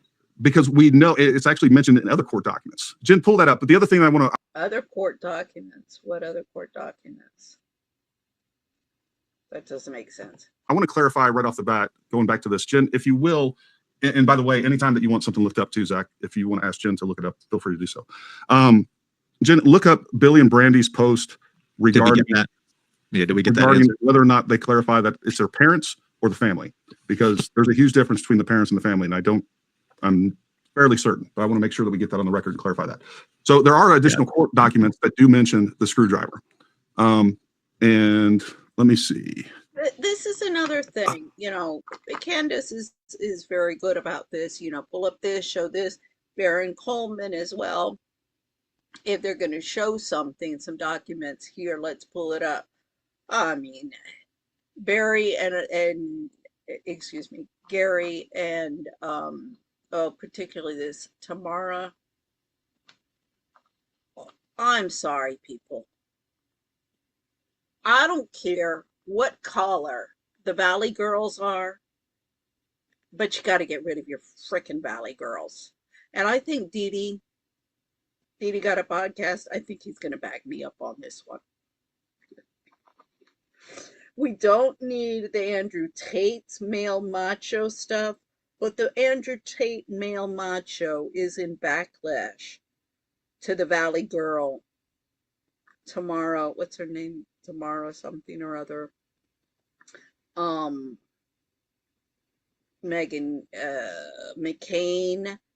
The whole slew of them. Paris Hilton. I mean, it started with Cornelia Guest. I mean, she wasn't Brooke Shields. I mean, there are a whole slew of them. And these have not been good role models for the dumb bimbos we got coming out. My issue with your stance, Gary, is that you say that you have the evidence, but you're simply only relying on what the state and the authorities are telling you with regard to your evidence that exists. You're right, because that evidence is going to have to be verified, and it's actually going to have to be shown. So that evidence, we have a process that's been going on for hundreds of years in this country, and it's not always perfect. But what we do is we know that if every attorney that's been going on for hundreds of years in this country, pull out that bullshit with me. Excuse me. Shall we examine the problems that we've had in our legal system for hundreds of years? That's what I've been doing for the past 20 years, Gary. So yeah, I'd love to sit down and have a lengthy discussion with you on that one. Talk to has said that, hey, if the evidence is in the charging documents, it's going to be presented. It's not only going to be presented to the defense attorneys, but it's also going to be presented to the jury. So for you to sit there and say that evidence doesn't exist, I think is ludicrous. That is. Oh, I'm not. No, he didn't say that. Gary talked about the screwdriver. He's like, well, does that evidence exist? And then Gary turns around and says, well, you're saying evidence that doesn't exist. I mean, gaslighting 101. Okay. Does the evidence exist? Maybe, but we don't know. Neither you or I know this as far as that evidence existing. We know because the question whether the evidence is legitimate. Okay. See, this is what I like about Zach. He doesn't get derailed.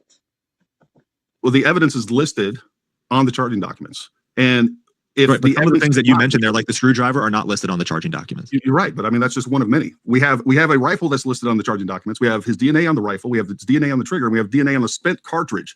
I mean that is pretty damning to sit there and then for you to say you don't have evidence that he took the shot. That is one of many evidence. And the other thing that we're going to actually see is DNA on the spent cartridge. Now I'm not enough of an expert on ballistics and stuff to know if that on spent cartridge would that have existed if he had touched it in any other time? I mean, I'm not a ballistic expert. And then my next question is that relevant? Because if it's on the gun, it's irrelevant. He would have had. So again, is it on the spent cartridge? Is that relevant? Ballistic people, help me out on that one. And then do we have actual evidence here of this, or are you just making something up? Do we actually have evidence? Number one, we're going to see clear footage. And even in the charging documents, it clearly states that this person that they can see goes up to the rooftop, goes out of view because he goes over the retaining wall, and then actually reappears and then takes the shot at the time of the shot, and then actually exfiltrates after that the shot is taken.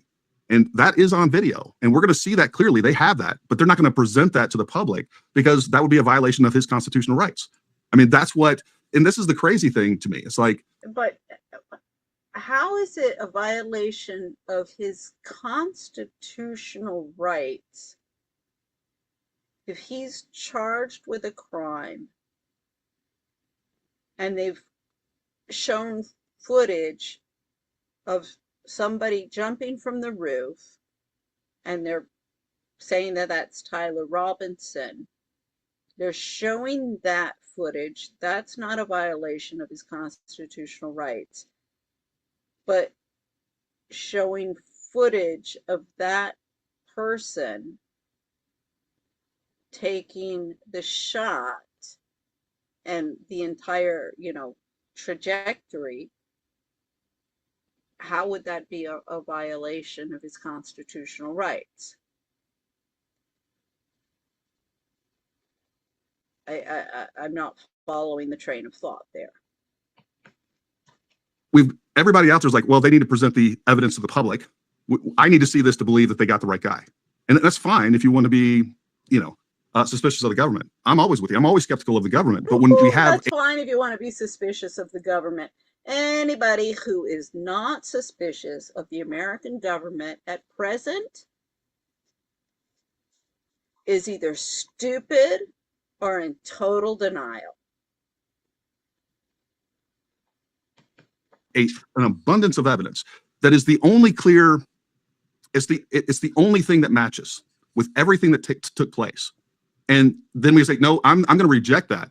And I'm going to go with something else over here that has no evidence, that doesn't make sense, that makes this much more complicated. Like, I still don't understand. Again, where is his proof? He never goes through like what Candace is saying. He doesn't, he never goes through any of the points that Candace is bringing up and saying, well, no, this didn't happen, that didn't happen, nothing. You're just taking things over there, this evidence, you're making it up, and it's just silly. And the point of a patsy, because here's the thing: when we have a 140-yard shot and he's on location, 140-yard shot.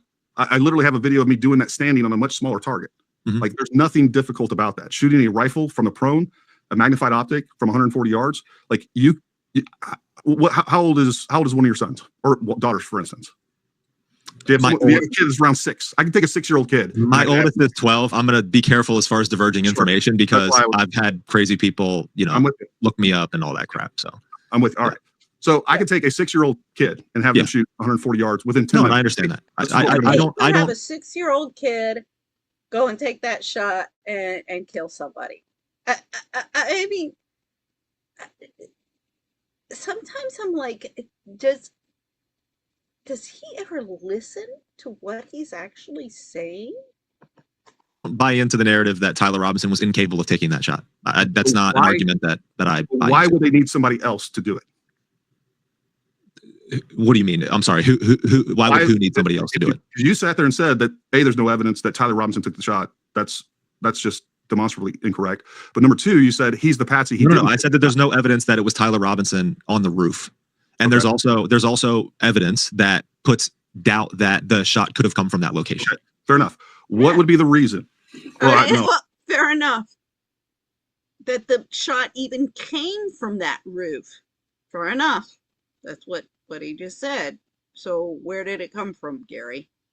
There's definitely not evidence that the shot came from that location. We can cover that. I actually do want to go through it because I think that's where you and I think, like especially our early coverage on this, I think actually converges, and I think that would be an interesting. I'm happy. I would love to get into that, but real quick, what is the purpose of a patsy?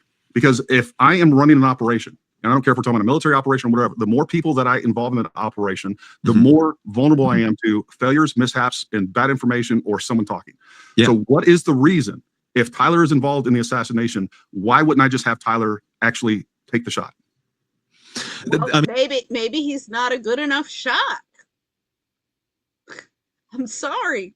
You're telling me that any 6-year-old kid could take that shot and do it? I don't believe that. I think you're going to want to make sure that this is going to be done right. You don't want to crapshoot it.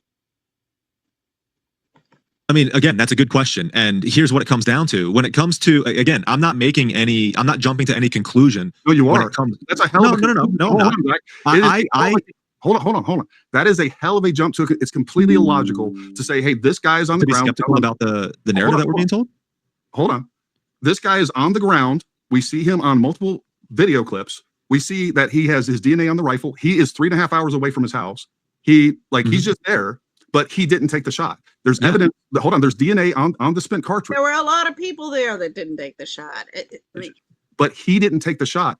And I'm just, with no evidence, I'm going to make up the spent cartridge found, you know? I'm going to make up the assertion that there was somebody else involved. What evidence do you have that somebody else was involved outside of Tyler? You're going to make up the assertion. No, there's plenty of evidence that there were other people involved. First off, there were all sorts of people saying, the one guy who said, I did it. And then he said, no, I was just, making sure that, detracting attention away from, well, who told you to do that? How did you know that you were supposed to do that? Right then and there, ding, ding, ding, there's some collusion going on here. Don't say that this guy, he hears a shot, he happens to be there, and he's been hired to do this before at other of these shootings and stuff. Because this is not the first time we've heard from this guy, George, I think his name was. He was arrested, and then they found some porn or something, kiddie porn, and so he was locked up, so nobody can talk to him. That makes no logical sense that he just happened to be there, that he hears a shot, he sees somebody get shot, and it's just going to come into his head, I did it. No, he even, my understanding, he was told to do that. Well, if he was told to do that, then there was foreknowledge that Charlie was going to get shot. Right then and there, you have evidence of some sort of collusion. There apparently were some text messages as well. There was foreknowledge of certain people that this was going to happen.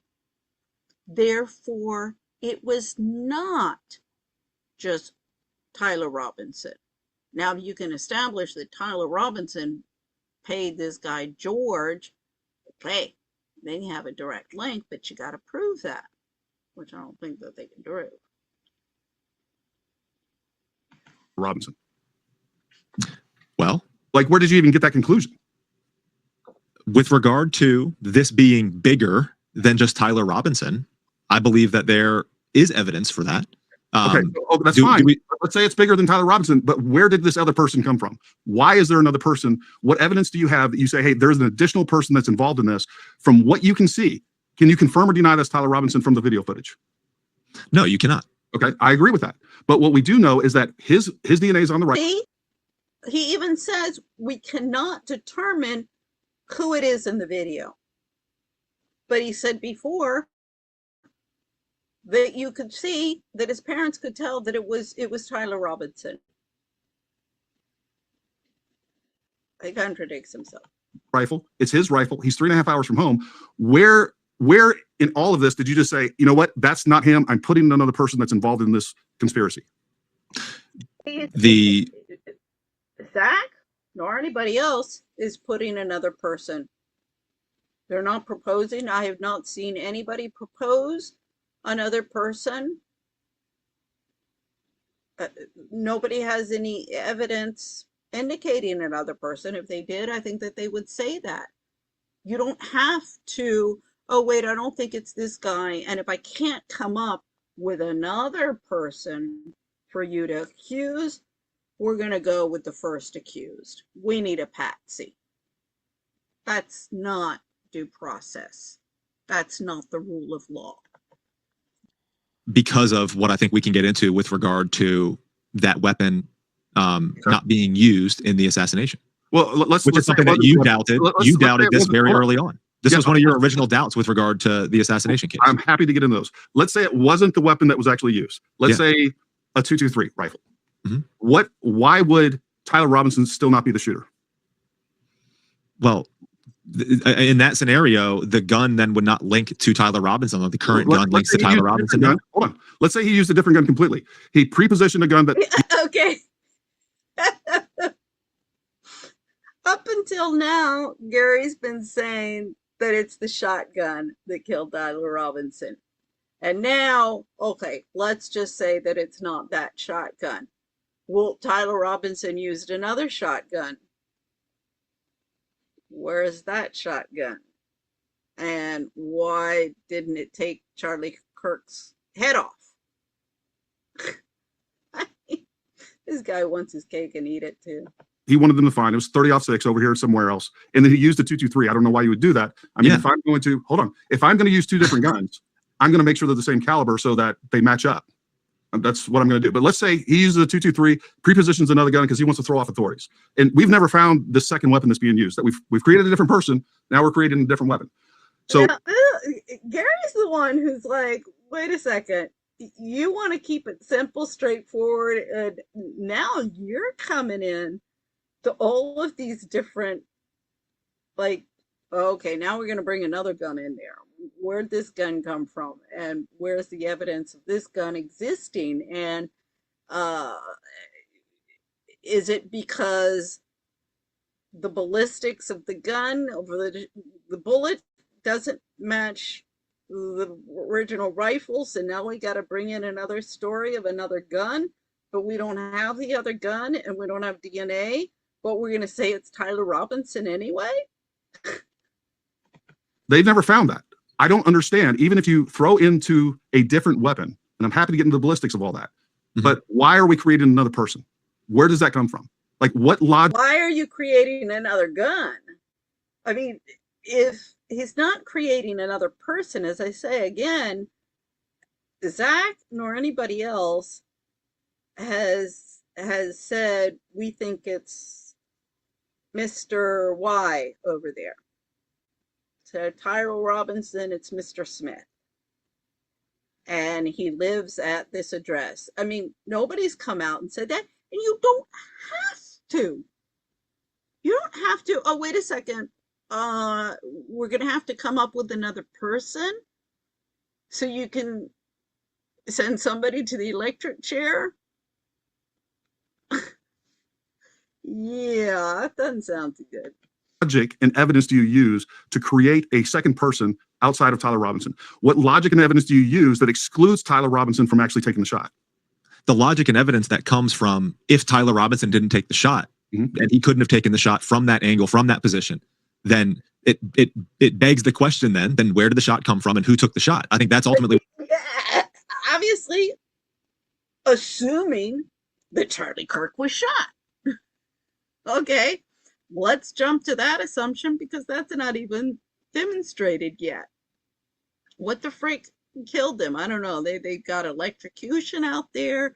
It's not really clear. This exit wound, was it an entry wound? Was it an exit wound? Why is it so small? Is it a bullet? Is it something else? Where did it come from? What, could it have come from that angle? Those are all things that'll have to be asked, and if they're not, asked and answered within the trial, well, that's going to be really concerning. But again, the whole thing of nobody has to come up with another person. You know, the responsibility of the defense is not to come up with an alternative, criminal or perpetrator. It's not to come up with an alternative theory of how the person got killed or who killed them. That is not the responsibility of the defense. It's simply, here are the facts that you have presented of the accused. They don't make sense. And you cannot bring this person, you cannot hold this person guilty of committing the murder. That is what due process is about. There is not an obligation to bring in another alternative. We got to kill somebody. We got to have somebody take the fall for the assassination of this guy. Just pull out anybody from the street and stick them in a lineup, and oh yeah, that's good. We'll go with that one. That's what went on under Hitler. That went on under Mussolini. That went on under Franco, Stalin, Mao. I mean, where it comes from. And I think that's the question that's so being asked. You think there was another person at another location that took the shot from somewhere else? Is that what we're saying? Gary, it's not a matter of what I think. It's a matter of there is reasonable doubt that Tyler Robinson was not a matter of what Zach thinks or anybody else thinks. It is a matter of what the prosecution can prove against the accused. The accused has the right to the presumption of innocence. Even we start with Erica Kirk. He says, you're accusing poor Erica Kirk. She has the right to the presumption of innocence. I think everybody nobody all of a sudden stood up right when Charlie Kirk was assassinated and said, Erica Kirk, she's behind this. Of course not. Even when her behavior was completely odd over the assassination of her husband, people still, some of them more than others, I must admit, I was pretty quick to go, my Lord, little girl, can you shed one single real tear, please, up there? Give us a little bit better of an act up there. I mean, my Lord. I mean, I don't know if you killed him, but you certainly married him for the money. This wasn't love, because I don't think any woman who was in love with her husband would act like that. So, not the individual on that roof, and that the shot may not have come from that location. Therefore, the natural conclusion would be, or the natural question would be, where did it come from? And then simply the open source investigation or the open source questioning or whatever you want to call it, the different theories that come about from it are, okay, then where did the shot come from? The example of this is you know this because you covered it. Like, okay, one of the examples would be, okay, we had early on, the wound from Charlie's front looked like an exit wound. So there were many different theories coming about where that shot came from. So the range day bro did the whole video from behind, saying that the shot came from behind and that was an exit wound. That was an interesting video, and I know that you covered it. So hold on. I have never said and never ascribed to the idea that was an exit wound. So if that's what you're saying, I said, you will not find that anywhere. No. I'm saying that you covered. Gary goes on the defensive. Tout suite. Zach wasn't saying that. Gary went on the defensive. He was saying, you were covering this theory. All of a sudden, Gary goes on the defensive. That's ludicrous. And Zach didn't accuse him of anything.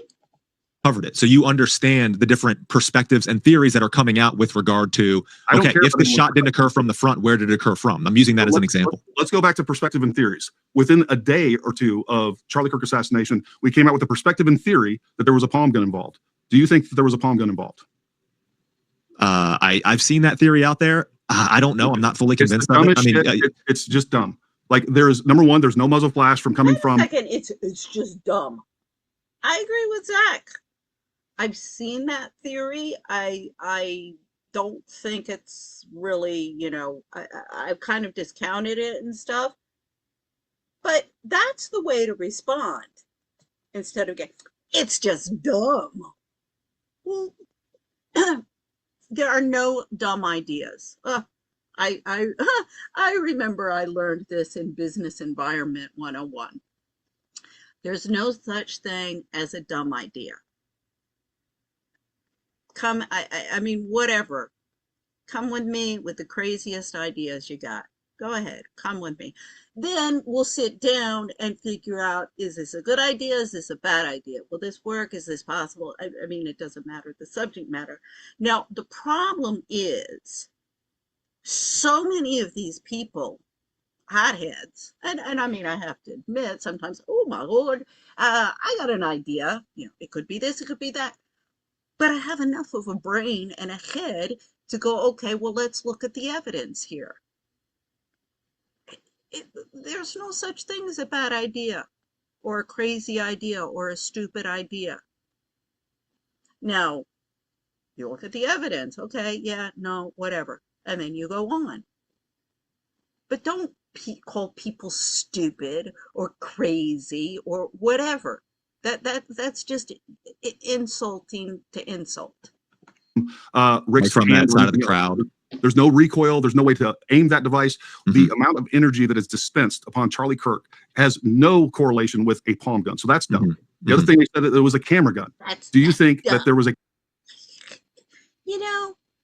Stupid people say things like that. Camera gun involved in this assassination. And there was two of them. One they said Andrew Faraci had it. And then the other camera gun that they tried to put into place was the one right behind Charlie, saying that was an exit wound, which is also stupid. It's clearly not an exit wound, and we can talk about why that is. But again, stop with the stupid. Stop with the stupid. God, I hate, well,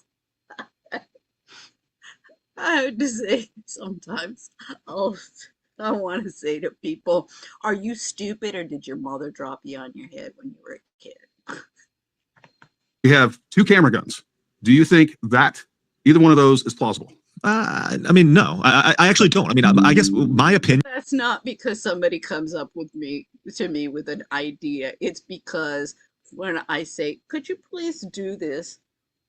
They just look at me like, fuck off. My opinion on this is that the shot did come from the front. And the reason that I think that is because of a lot of things that I think you and I can get into. And again, this has to do with our overlap early on with regard to, me watching guys like Dr. Chris Martinson, who disagrees with your perspective here. Following the guy, and watching the Range Day Bro video of that shot potentially coming from behind, which again, I arrived at the conclusion, at least my own opinion, was that I don't agree with that perspective and that video based on more clear evidence that came out from the assassination. The clear video of Charlie from kind of his right side shows pretty clearly that he was not shot from that angle that the Range Day Bro guy was talking about. So, but again, hold on. We're making good progress here because we're hitting things that we agree on, and I want to establish some things that we agree on, and I think we're getting there. So the other thing that was said that was we're an hour into it, and they're hitting on some terrain that they're in mutual agreement on. Bush gun. Do you remember that theory? Yeah. And I'll tell you, anyone that's involved, that's interested in this, one of the most clarifying things for me ever, and I hope that people that are interested in this do this, and I hope you do too. I don't know, maybe we can plan a trip and go down there together. But when I actually went to UVU, some of these propositions became so clear because I was completely neutral. And I'm still neutral to the evidence. I'm going to go where the evidence. If new evidence comes out tomorrow, So am I, though. overrides. So am Hold I. on. If new evidence comes out tomorrow that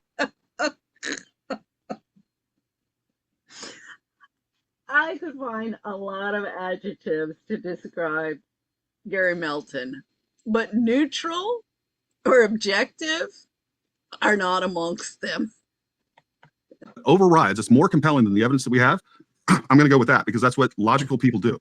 And we just don't make up conclusions based on a complete lack of evidence or anything else. So my point is that like, if you go there and you look up where Charlie was to like a stone's throw away to where that bush is that you can clearly see, it like the dimensions, the proportions of everything in person, everything is like 3 times closer than you realize. That's a much smaller space than what it looks like on television.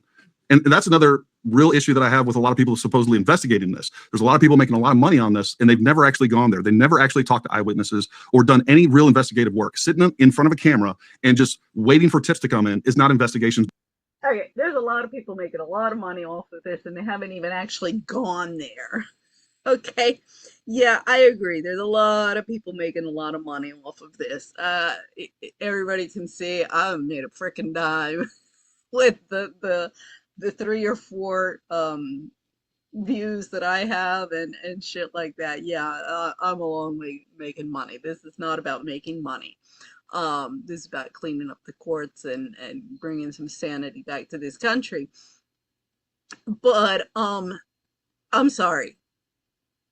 You do not, with all of the information that has been put out there, and all of these, oh, I'm going to spend money to go and go and visit the actual site. I'm like, what do you, like, I don't really understand what at this point you're going to accomplish. That's a lot of money, you know, airfare, airplane, you know, rent a car, all of that stuff. What is it exactly that you're going to accomplish? I mean, you know, lately, what was it, Teresa Bruce, she went for a hearing. I mean, you're going to go to hearing, I can understand. That's, yeah, definitely, I'm interested in what's going on in the courts. But to go, well, evidence is long gone. I mean, if you had gone right away or something, you might have been able to find something. But there's a whole bunch of people of like, yeah, unless you go there really, you hit the ground and you get your boots on the ground, you can't know what's going on. That is ludicrous. That's stupid. By any definition, To use a word that Gary likes very much. under the sun. But I digress. Oh, So Gary, don't make the Douglas Murray "you've never been" argument though. Come on.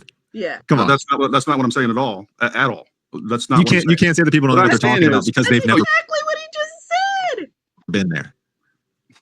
You've never been. Remember Douglas Murray? You've I never see what you're doing, and I see been. what you're trying to say, but You've that is never a very been different to thing. Israel, so That you is- don't have any right to give an opinion that is about beneath that. you. It's a straw man argument. But if you were going to sit there and say, I'm investigating all this stuff, and you don't actually go to the location when you can absolutely do that, that is dishonest, in my opinion. That's just where I'm going to leave that. But hold on. When you can absolutely do that, well, excuse me, first off, that's a lot of money to spend to go there. That's a couple $1,000 after you pay airfare, hotel, car, as I say, and then you got to eat, you know, whatever, and you got to take off. I mean, you know,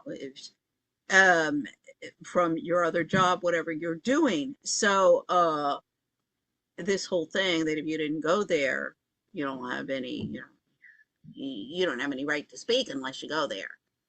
And it's because you didn't want, I'm sorry, like, that's also, how much is it going to cost me relative to my income? For me, for example, that would be absolutely impossible. That would be huge. It would be like the craziest thing in the world to do for absolutely no return. And as far as I'll tell you this, I'm not an investigator. Like I'm a commentator, and I've been looking at these different arguments because I care about I care about this. I care about what happened to Charlie Kirk. I do, and I want to know the truth about it. But I am covering different people's coverage, and I'm covering different investigations. Ultimately, is what I'm doing. Hold on. Number one, is it hard to go to UVU? No, it's not. Okay. No. So also, do you think that you can change your perspective or potentially miss important details by not going to UVU? Well, Sure. And I think what important details did Gary's trip to UVU divulge? Or what important details? I mean, this is something this Jordan, I think his name is Jordan Hinshaw. This is one of his arguments or something that he was bringing up to me. I'm like, I had to have known somebody who had faked their death and come back from it to be able to opine whether Charlie Kirk would have faked his own death. I mean, that logic had no sense. This also has absolutely no sense. I'm sick and tired of this type of thing.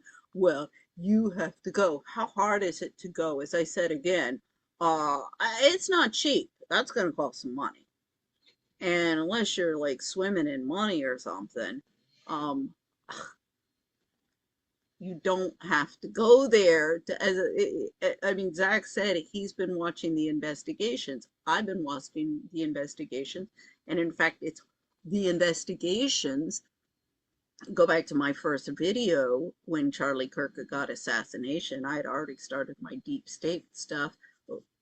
I think I started that in April or something of last year.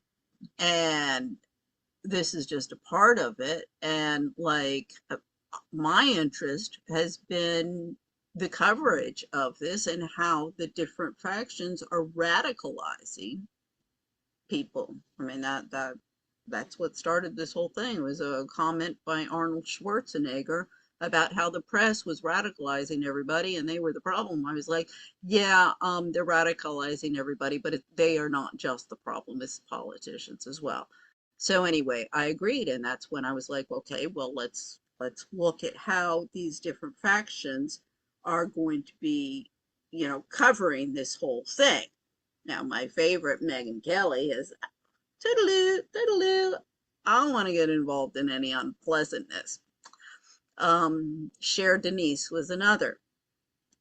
Her husband is military. He works for Secret Security in DC. So again, toodaloo, toodaloo. I mean, I've watched the response of all of the different, the action and as well as omission of actions. And it's been interesting. The two guys that I feel like have been very helpful with regard to going to UVU was you and Stephen Gardner, and the video footage that you guys, I think actually Ian Carroll went to UVU as well. Yep. If I remember correctly. But in any case, no, I mean, the footage that you went and got at UVU and Stephen Gardner, like I watched a lot of the Stephen Gardner one. It was very clear and actually very helpful. So was yours. Yours actually helped debunk, or I hate using that word debunk, but it helped check the box off of one of the theories or arguments that was made by Chris Martinson that video of him jumping off the roof, the person jumping off the roof was AI. I actually thought one of your most helpful things that you did there was you found that downslope, which kind of which showed that individual would have disappeared. So I thought that was actually really helpful, and I appreciated that. But see, Zach, obviously, as I said at the beginning, Zach is somebody who's actually paying attention, watching different people. I remember when this started and Baron Coleman was like, I don't watch any other, content creators, they call them. And effectively, I looked at his account and he wasn't following anybody. He started after that. But I was like, well, you arrogant little so-and-so. Then, I mean, Baron Coleman would be a lot more effective if he wasn't so arrogant. But anyway,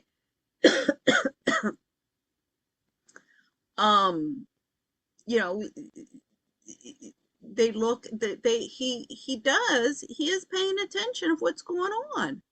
I'm sick and tired of you hear all of these podcasters and stuff.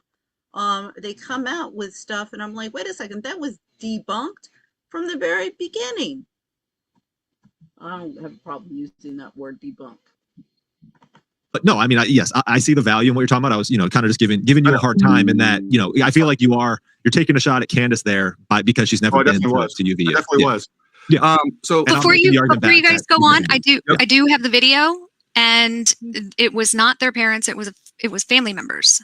So throw that up, Jen, just so we can clarify I guess. And do you accept that, or do you want to see it? No, I'd like to see it. I'd like to see it, but I'd also like to. I guess I'd like to clarify what family members they are, and I'd like to pull up the tweet as well. Fair enough. Real quick though, just going back to what we're talking about and the things that we agree on. So we agree that the Bush man. We want to hear it. I mean, you want to hear it? Of course, not just Zach. Excuse me, we're out here too. Shooter didn't exist, even though that was pushed for weeks. We agree that the camera in the back and the camera gun in the front. We agree, hopefully we can agree that there was no tunnels underneath Charlie that would be accessible to be actually shoot Charlie from a tunnel. That was something that actually Candace Owen was talking about, the hatches. Do you agree with that? That is thoroughly debunked. Okay, I don't think I ever heard Candace talking about tunnels. That did come out of the beginning. And again, I covered that. There's no such thing as a crazy idea. There's ideas that will work or won't work or viable or not viable, whatever, but there's no such thing as a crazy idea. So I heard you say hatches. Sorry, I was trying to look up this Brandy and Billy tweet here, but we got it right here. Oh, we got the video. All right, you know what? Let's play this video and then we'll talk about the hatches and we'll talk about all the other things that we agree on that we can say we're setting that off to the side. Those are things that we don't need to discuss or debate on those particular issues. Jen, go ahead and play that video for us. I think it's what I said that it was when they were in the hearing and they were near the parents and it was part of the family. It was a member of the family and they're like, the parents are sitting right there. So like, be careful what, just be a little respectful. It wasn't, like these are his parents that they're hearing what you're saying. Is this like long? Okay, this is an hour-long video. Yeah, it's an hour-long video. Do you have a? Try to find the tweet. Try to find the tweet that they have. Yeah, come on. But if you look at the title too, just so you know. Yeah, and if you can, off screen, if there's an area where they specifically say we're talking to the family, and make clarification between the family and the parents. We can throw that back up. You got it. Yeah. Am I able to share my screen? Idea, you're not gonna. Oh, look here! It was set in this. We want to hear the clip. As I say, I do believe it's when they are talking. They're sitting in the. I want to say the pew. It's not a pew. It's the benches. Behind the Tyler Robinson's family members, and one of the family members turns to them and says, these are, like, be careful what you're saying. This is Tyler Robinson's family. I mean, that's completely, that's just kind of like, this is kind of delicate situation. I just want to let you know, be careful what you're saying. And that's when there was the comment from that person who said, no, the family doesn't believe that Tyler Robinson did it. I got you right here. Can I present that? Yep. Yeah. So, this is Jack. How do you pronounce his last name? But that's not Zach telling a lie. That's Zach not remembering all of the details of the certain situation. You can Posobiec? Yeah. Said, I have a question for the people who don't think killed Tyler Robinson. And he makes the challenge to talk to his parents. And then, as Brandy and Billy says here, this is the tweet that I am referring to. We did ask them ourselves. Tyler Robinson's family does not think that he did this. And they said it to us face to face at the January 16th hearing. The narrative that you read online about his family turning him in is not true. Okay. We'll be continuing the rest of the hearings. So it's not his parents. Okay, but I guess I would say we're both right though. But I would say we're both right. Pull up the clip. I mean, all of the other podcasters will say, clip please, and they'll even give you a number or something. This is a sloppy show. Right, because again, the narrative that you read online about his family turning him in is not true. So I think that point that I made does hold. Whoa. That's not a narrative online. That's a narrative, two things that was presented by two people. Number one, that narrative was presented in the charging documents. What's that? That narrative is from the charging documents. I think And is that what you're getting at? You know who else confirmed that narrative? Who else confirmed the narrative that his family turned him in? Yes. Who? Candace Owens. Oh, Gary, no. I was hoping you weren't going to say that. No, I want to show you the proof of that. Candace thinks that the sheriff individual. Don't tell me he's gonna pop that one up real quick. He's got that prepared, but not the other one. Ooh, and not good. He's obsessed with Candace, and I think this is some race stuff going on in here. I do believe, because I thought that he was, working for the feds and stuff, and got to protect the military. That he had, as Baron Coleman said, he had gotten like a $150,000 contract or something from the military just after Charlie Kirk was killed. But I think it's his wife. Now, I think that the contract had a lot to do with it. His wife is his partner. She's the producer, Jen, and the one that just popped up that never shows her face. She's always there with her image. I'm just an avatar because I have such a cheap computer that the resolution is so bad. You can go and see my other videos. I am a real person, but it's a resolution problem. It really looks bad. So I just have my little avatar. So I'm not hiding anything. But yeah. Individual. Later. Right? Hold on. She came out with this later. I'm with you. All right. Let's talk about it, and we can discuss it. Candace thinks the sheriff individual approached the family first. I'm going to cover right? both sides of this argument. Right? I'm going to cover both sides of this and make sure that we give everybody the truth, and that there is, I'm not trying to present one argument or another. Let's watch this and let's talk about what she actually says here. He had the clip. Let's see here. Let me see where this is in the video. Here we go. Okay. We don't have just Trump derangement syndrome. We got Candace derangement syndrome. Yeah. Everything the source has told. All right. Gary, was this video before or after she described the sheriff turning Tyler Robinson and coming to the parents first? Identified as the shooter. It's a far cry from what the media has been telling us. Remember, the media. He does. So let's move on. All right. So the next example of a lie and deception is from episode 244. It aired September 29th. Let's play this. Of most interest to me, what I've learned is that his father does not believe, his parents don't believe that their son committed this crime. I was like, huh? Excuse me? That's a far cry from what the media has been. All right. So let's just stop it right there real quick. Well, can we agree that Candace just confirmed that Tyler Robinson's family don't believe that he committed the crime. And Candace is pointing out that's a far cry from what the press is saying. He just stuck his foot in his mouth and really chomped. He presents no evidence that that's true. Oh, that she spoke. He produces no evidence that that's true, but the Brandy and Billy presented. Okay, it's. How shall I say? This is direct source because Brandy and Billy, unless you don't believe and you believe that Brandy and Billy are lying, Brandy and Billy confirmed what Candace Owens is saying here.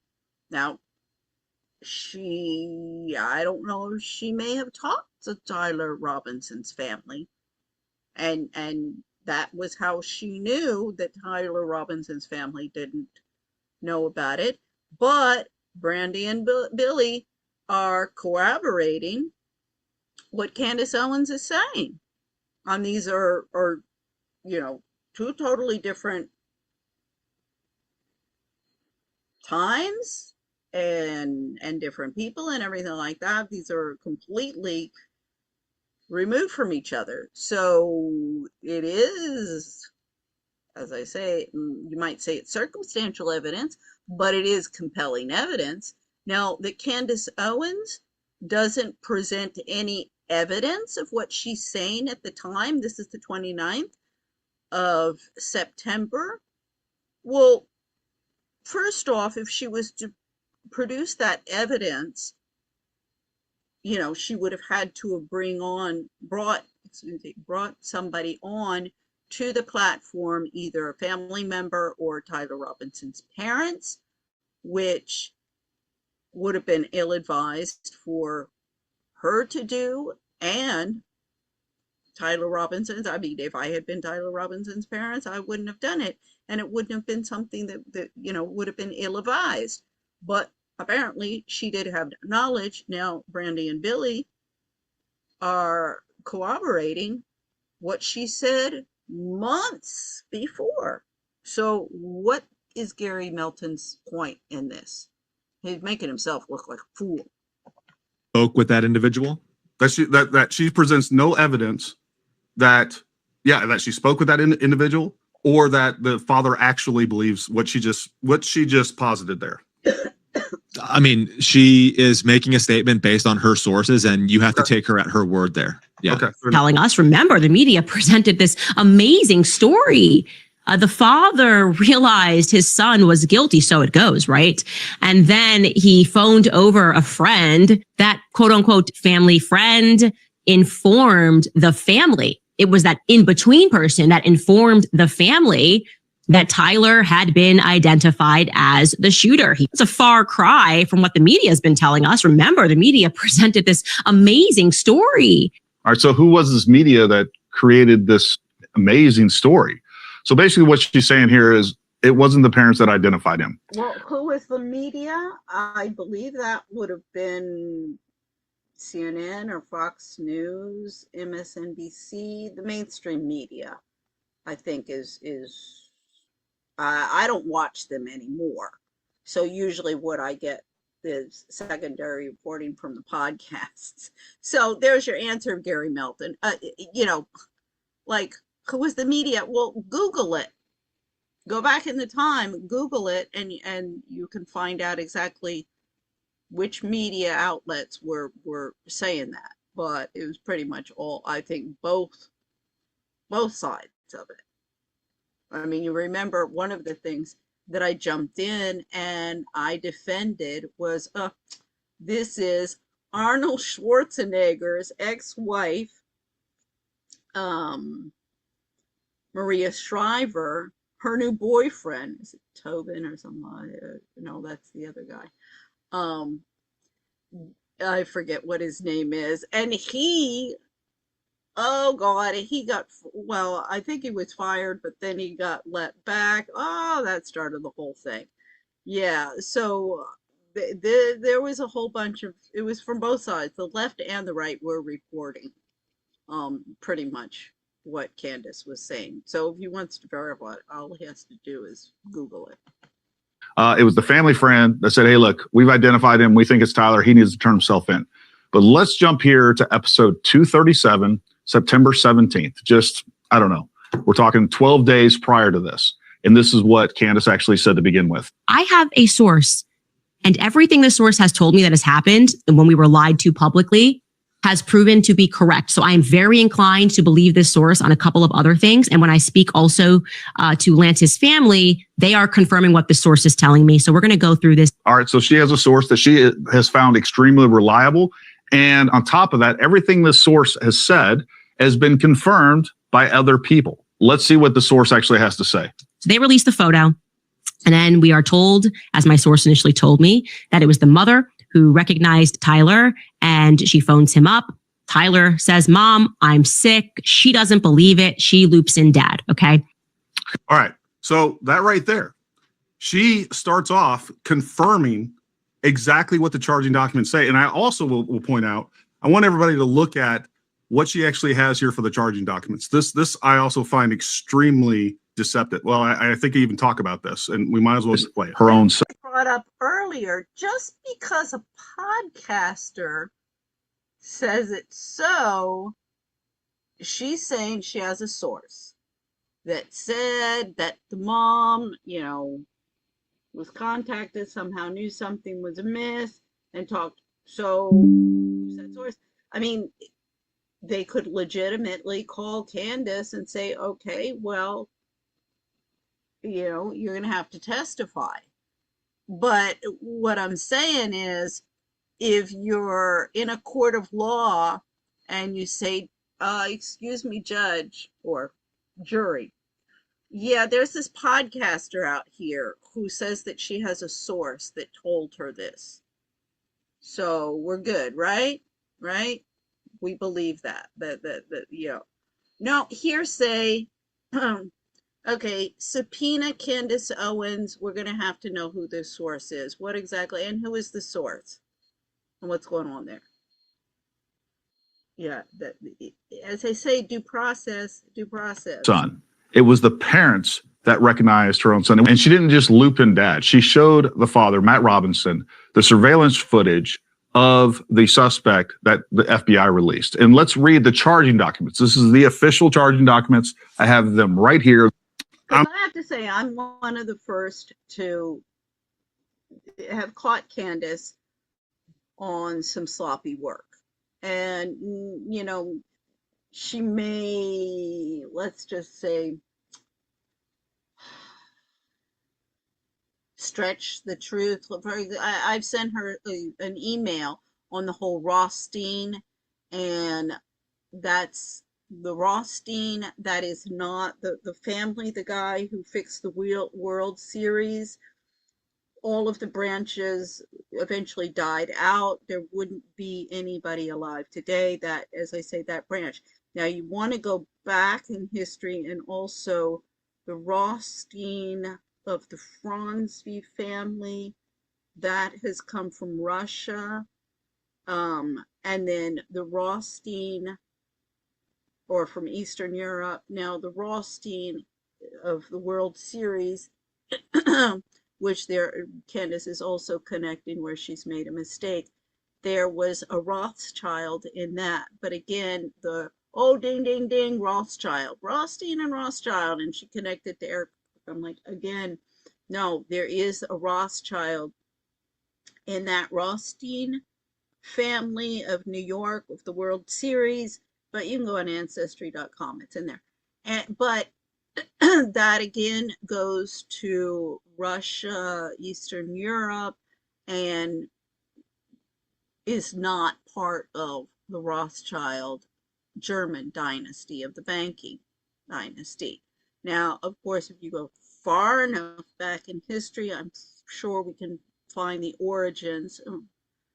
Yeah, kind of what I'm doing. I only have so many hours in a day, but I am doing the Rothschild family tree along with all of the other robber barons, because it is important, Gary, to know, past history, past behavior, generations, still omnipresent, need to be taken out. I'm not even going to put you guys through that, but I do want to point out right here that Candace Owens, Zach, are these the charging documents? They're not. I'm not sure what that is. These are not the charging documents. Is this the content of the charging documents? Is more correctly because that's not the charging documents. I don't know. What is that? What she's done is she's taking bullet points from the charging documents and she's presenting them. And what that allows her to do is she gets to reconfigure the picture that's being pushed. She has never once went through the charging documents with her audience. And I think, I mean, excuse me, that's what you do. You go point by point. What is in this document? What is it saying? Or in this conversation, whatever. What is it saying? And let's look at what they're saying. I mean, that's how you look at evidence. that in of itself is a major omission of facts.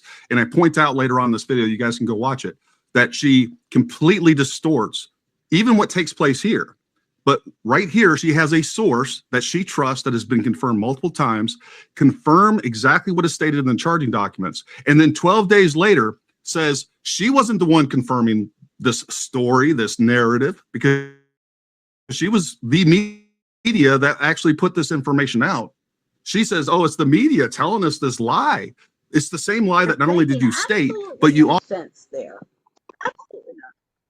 confirmed both through your source and the charging documents. You reinforced exactly what the charging document says. And then 12 days later, you completely changed the narrative and say it wasn't the mother. It wasn't the father that actually identified the source. Why doesn't he just say, listen to her, what she says here, play the clip, listen to what she says there, play the clip. Instead of, what are you talking about? Identified Tyler Robinson from the video surveillance. And look, here's the crazy thing, Zach. Don't you think that when the prosecution gets these people on the stand and they're going to be referencing back to the actual charging documents, they're going to have them on the stand and say, hey, is it you, the mother? Did you identify the son? Yes, I did. Or to say no, I didn't do that. It was this family friend that called us up and said, hey, I think that's your son, which I think is ridiculous. I think that's ridiculous because if some family friend, if I'm looking at a video and I'm like, that's not my son. And then some family friend says, hey, I think this is your son. I'm like, okay, yeah, you're right. No, I'm not going to just go turn them in. I'm going to call the police like, hey. Tyler Robinson's parents been called to testify? I mean, if the prosecution is alleging this, and it's not true, I don't think they're going to call the parents to testify. Now, is the defense going to? I don't know. We'll see in the trial. That's, we'll see what happens in the trial. I think it's going to be very interesting. Apparently, there's some sort of suspicion that my son, that's not him, and I don't believe that's him. So this whole thing is clear deception, or we can't believe anything her sources say because we have one source that she confirmed multiple times. Hey, this person has told me the truth. Lance's family confirms the source and everything that they say as well. I use that to confirm the charging documents. And these charging documents are going to be brought up in court because if they get somebody on the stand. I used the testimony of these people to confirm the charging documents. Actually, she's using the testimony of the family to debunk the charging documents. I mean, makes no sense. And suddenly the mother's like, I didn't say any of that stuff. Well, the charging documents go out the window, and it's very clear that the state is making stuff up. Right. Yeah. And that's not going to happen. How do you know it's not going to happen, buddy? Look, when it all comes down to it, I think that the point holds, though, in that the family of Tyler Robinson does not believe that he did this. There's somebody in the family. I don't know what that means. Like my kids haven't seen aunts that I have that like their family. They've barely ever even seen my kids. I got some family that's never met my kids. My youngest kids are 12 and 16. And I bet they would say, I don't believe that that kid would do that. Just like Tyler's grandmother said early on, like, I have a hard time believing that he would do that. I bet the parents had a hard time believing that he would do that. But all of the evidence, just like if suddenly my kid did something horrific, I have a hard time wrapping my head around that. But if the evidence said that he did it, I'd be like, yeah, I got to accept that. And then we have some third party. But this is the thing. The evidence doesn't say that. And he keeps on repeating and repeating and repeating. It's just, this is another gaslighting. If you just keep on saying it, repeating and repeating and repeating the same dialogue, the same talking points, and you don't let yourself get engaged with any kind of intelligent debate over your talking points, all gaslighting. Party family member, like we don't even know how close to, they may be as close to Tyler Robinson as you. Like, no, I just reject that. Maybe it's somebody that believes like you do, but doesn't have any of the evidence.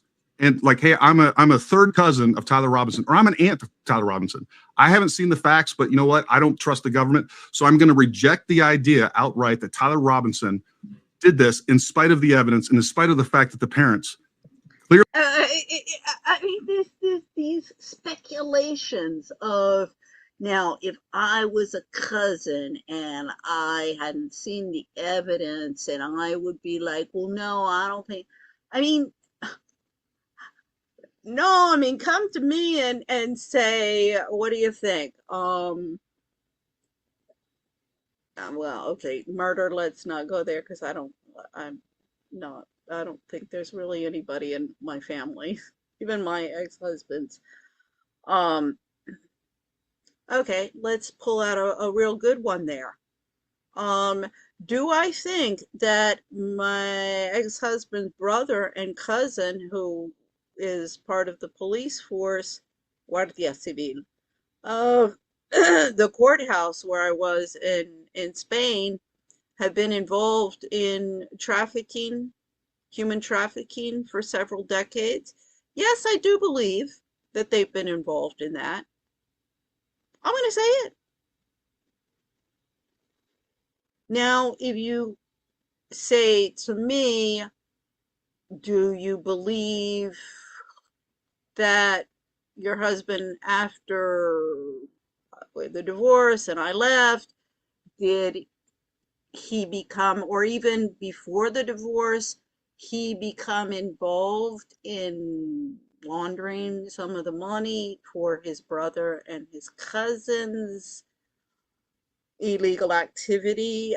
I'm afraid so. Now, I do want to help in a defense, because also that wouldn't have happened if everybody wasn't playing a freaking game with me and the courts weren't so corrupt in Spain. So do I believe that they would be involved? And did I believe that he would be capable of, yeah, I mean, come on, he was a currency trader. He was the director of the Treasury Department of one of the biggest banks in Colombia. So of course he knows, does he have the knowledge to do that? Yes, I do believe so. You know, if you'd ask me, like, do I believe my sister? Oh, she's a real piece of work. Would she commit murder? No, I don't think so. See? Now, if you ask me some other stuff about her, I'll be like, yeah, I think she's capable of that. I think she's capable of that. She's a real con artist. So, you know, you come to me, did she murder somebody? I'm like, no. I see how it goes. See how it works. Gary is under the assumption, oh, no, it's family, so we're all going to protect the family. But nothing here, nothing here, nothing here. Yeah, that's precisely the game that my ex-husband's family was playing. He's going to, oh, we got to cover up. We don't want anybody to, you know, uncover how the banking system is rendering these guys unstable, and how he's going to kill his wife because he's going off the deep end. We got to cover that up. We got to cover that up. Yeah, see, this is the mindset that Gary Melton is working from. That's why he's like, oh, of course the family would say no, he wouldn't be involved in that. Clearly turned their kids in. According to the charging documents, not only did they believe it was their son, the evidence that they have the rifle out there and the evidence that he implies guilt, and then on top of that, text guilt, both in multiple sources. I mean, we have multiple admissions from Tyler Robinson that he committed this crime. And unless you're just going to say that we don't have multiple, you have some text, you have, but are they real? Are they, you know, are those original documents? It's the same goddamn thing with Prince Andrew and the photo with him with Virginia Giuffre. Nobody can prove that it's an original document. Nobody. You gotta produce. Oh, well, it's somewhere. Well, unless you can produce the original, you cannot claim that it's an original and that it has any kind of legitimacy as evidence in a court of law. I'm sick and tired of this bullshit. Everywhere. They're all fake, because if they are fake, the defense attorneys are going to be able to use forensic analysis of all this data information and say, yep, it was all fake. And we're going to present it. They could, but everybody's so freaking incompetent. This is, they keep on going on about the goddamn Prince Andrew case. That's all you got? That's all you got? And now they got now with the Epstein file, everybody's fully clothed and he's leaning over a woman who's lying on the ground. Well, I've also explained that one, saying, yeah, I got a bad back and okay, not in the middle of a public place, but at some dinner party or something, you might have gotten a photo of me on the ground, in certain positions with my legs up or on top of my chest, twisting around, showing people how, some stretches for your back. It would be perfectly innocent. As I say, the 2 photos that you got for Prince Andrew, this is not anything that proves any wrongdoing. If they're doing that for a frickin' prince, hell, what they gonna do for Tyler Robinson? To the jury and say this was fake, and we figured this out.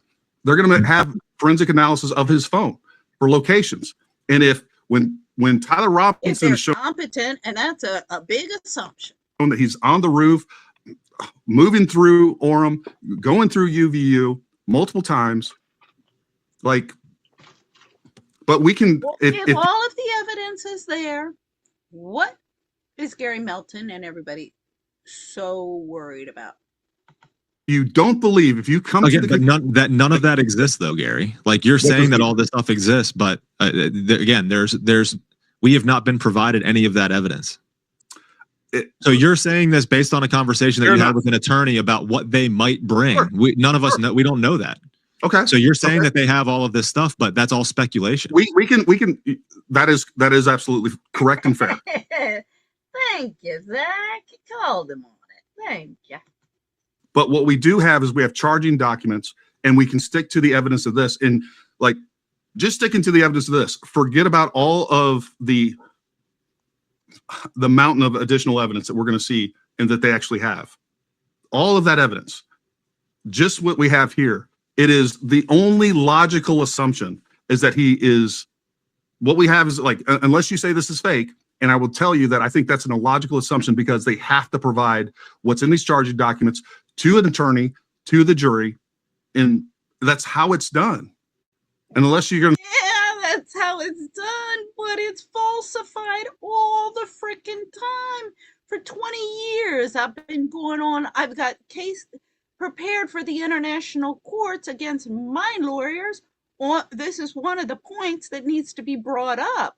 How I was told that I was a stupid idiot and naive to believe that nobody would falsify that you cannot falsify documents that you present to the courts, that's illegal. You can't do that, and you will and can be prosecuted. You can and will be prosecuted if you are the lawyer involved in that, or the person, the plaintiff. This is serious shit. 20 years I've been doing this. This is one of the main points that I've been going on and on and on. This was also why I ended up in DC landlord tenant court. I mean, I was like, God damn, you idiot. Don't you have enough problems as it is without ending up in DC landlord tenant court against this bitch? She was trying to charge me for 2 rooms because she couldn't rent out the second room. I said, this is not my house. I don't have to rent out your rooms. You rent out your own freaking rooms. You want me to rent out your room? You pay me to do it. She said, no, I can't rent it out, so you're going to pay it. I said, fuck you, bitch. And we ended up in court. I mean, oh, okay. It was a painful experience, and I had PTSD the whole time in court because all of the trauma I went through in Spain. Believe me. But I got the evidence that I needed against those courts, but I can't. Frickin' Ed Martin, he needed to be looking at that as the district attorney of DC. Janine Pirro, I sent that over again to them. I went through the appropriate channels, the official channels this time, because I knew it would get bucked back. It did. Janine Pirro's got a letter from me, and I went through the official channels. Now, these are the type of things that need to be addressed. These, because this is going on all of the time. The courts are a freaking joke. And a bad joke at that. So anyway, I mean, it goes, it's the same bullshit, This is, 3.5 hours. Gary just keeps on going back and back and back and back. I mean, he went on, and I'm only an hour into it. He's got 6 hours in here. I mean, okay, Zach eventually leaves. I don't know, but I think I've made my point, and I think I've gone over enough stuff.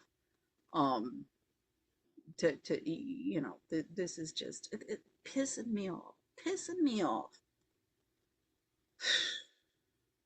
So, have a nice evening.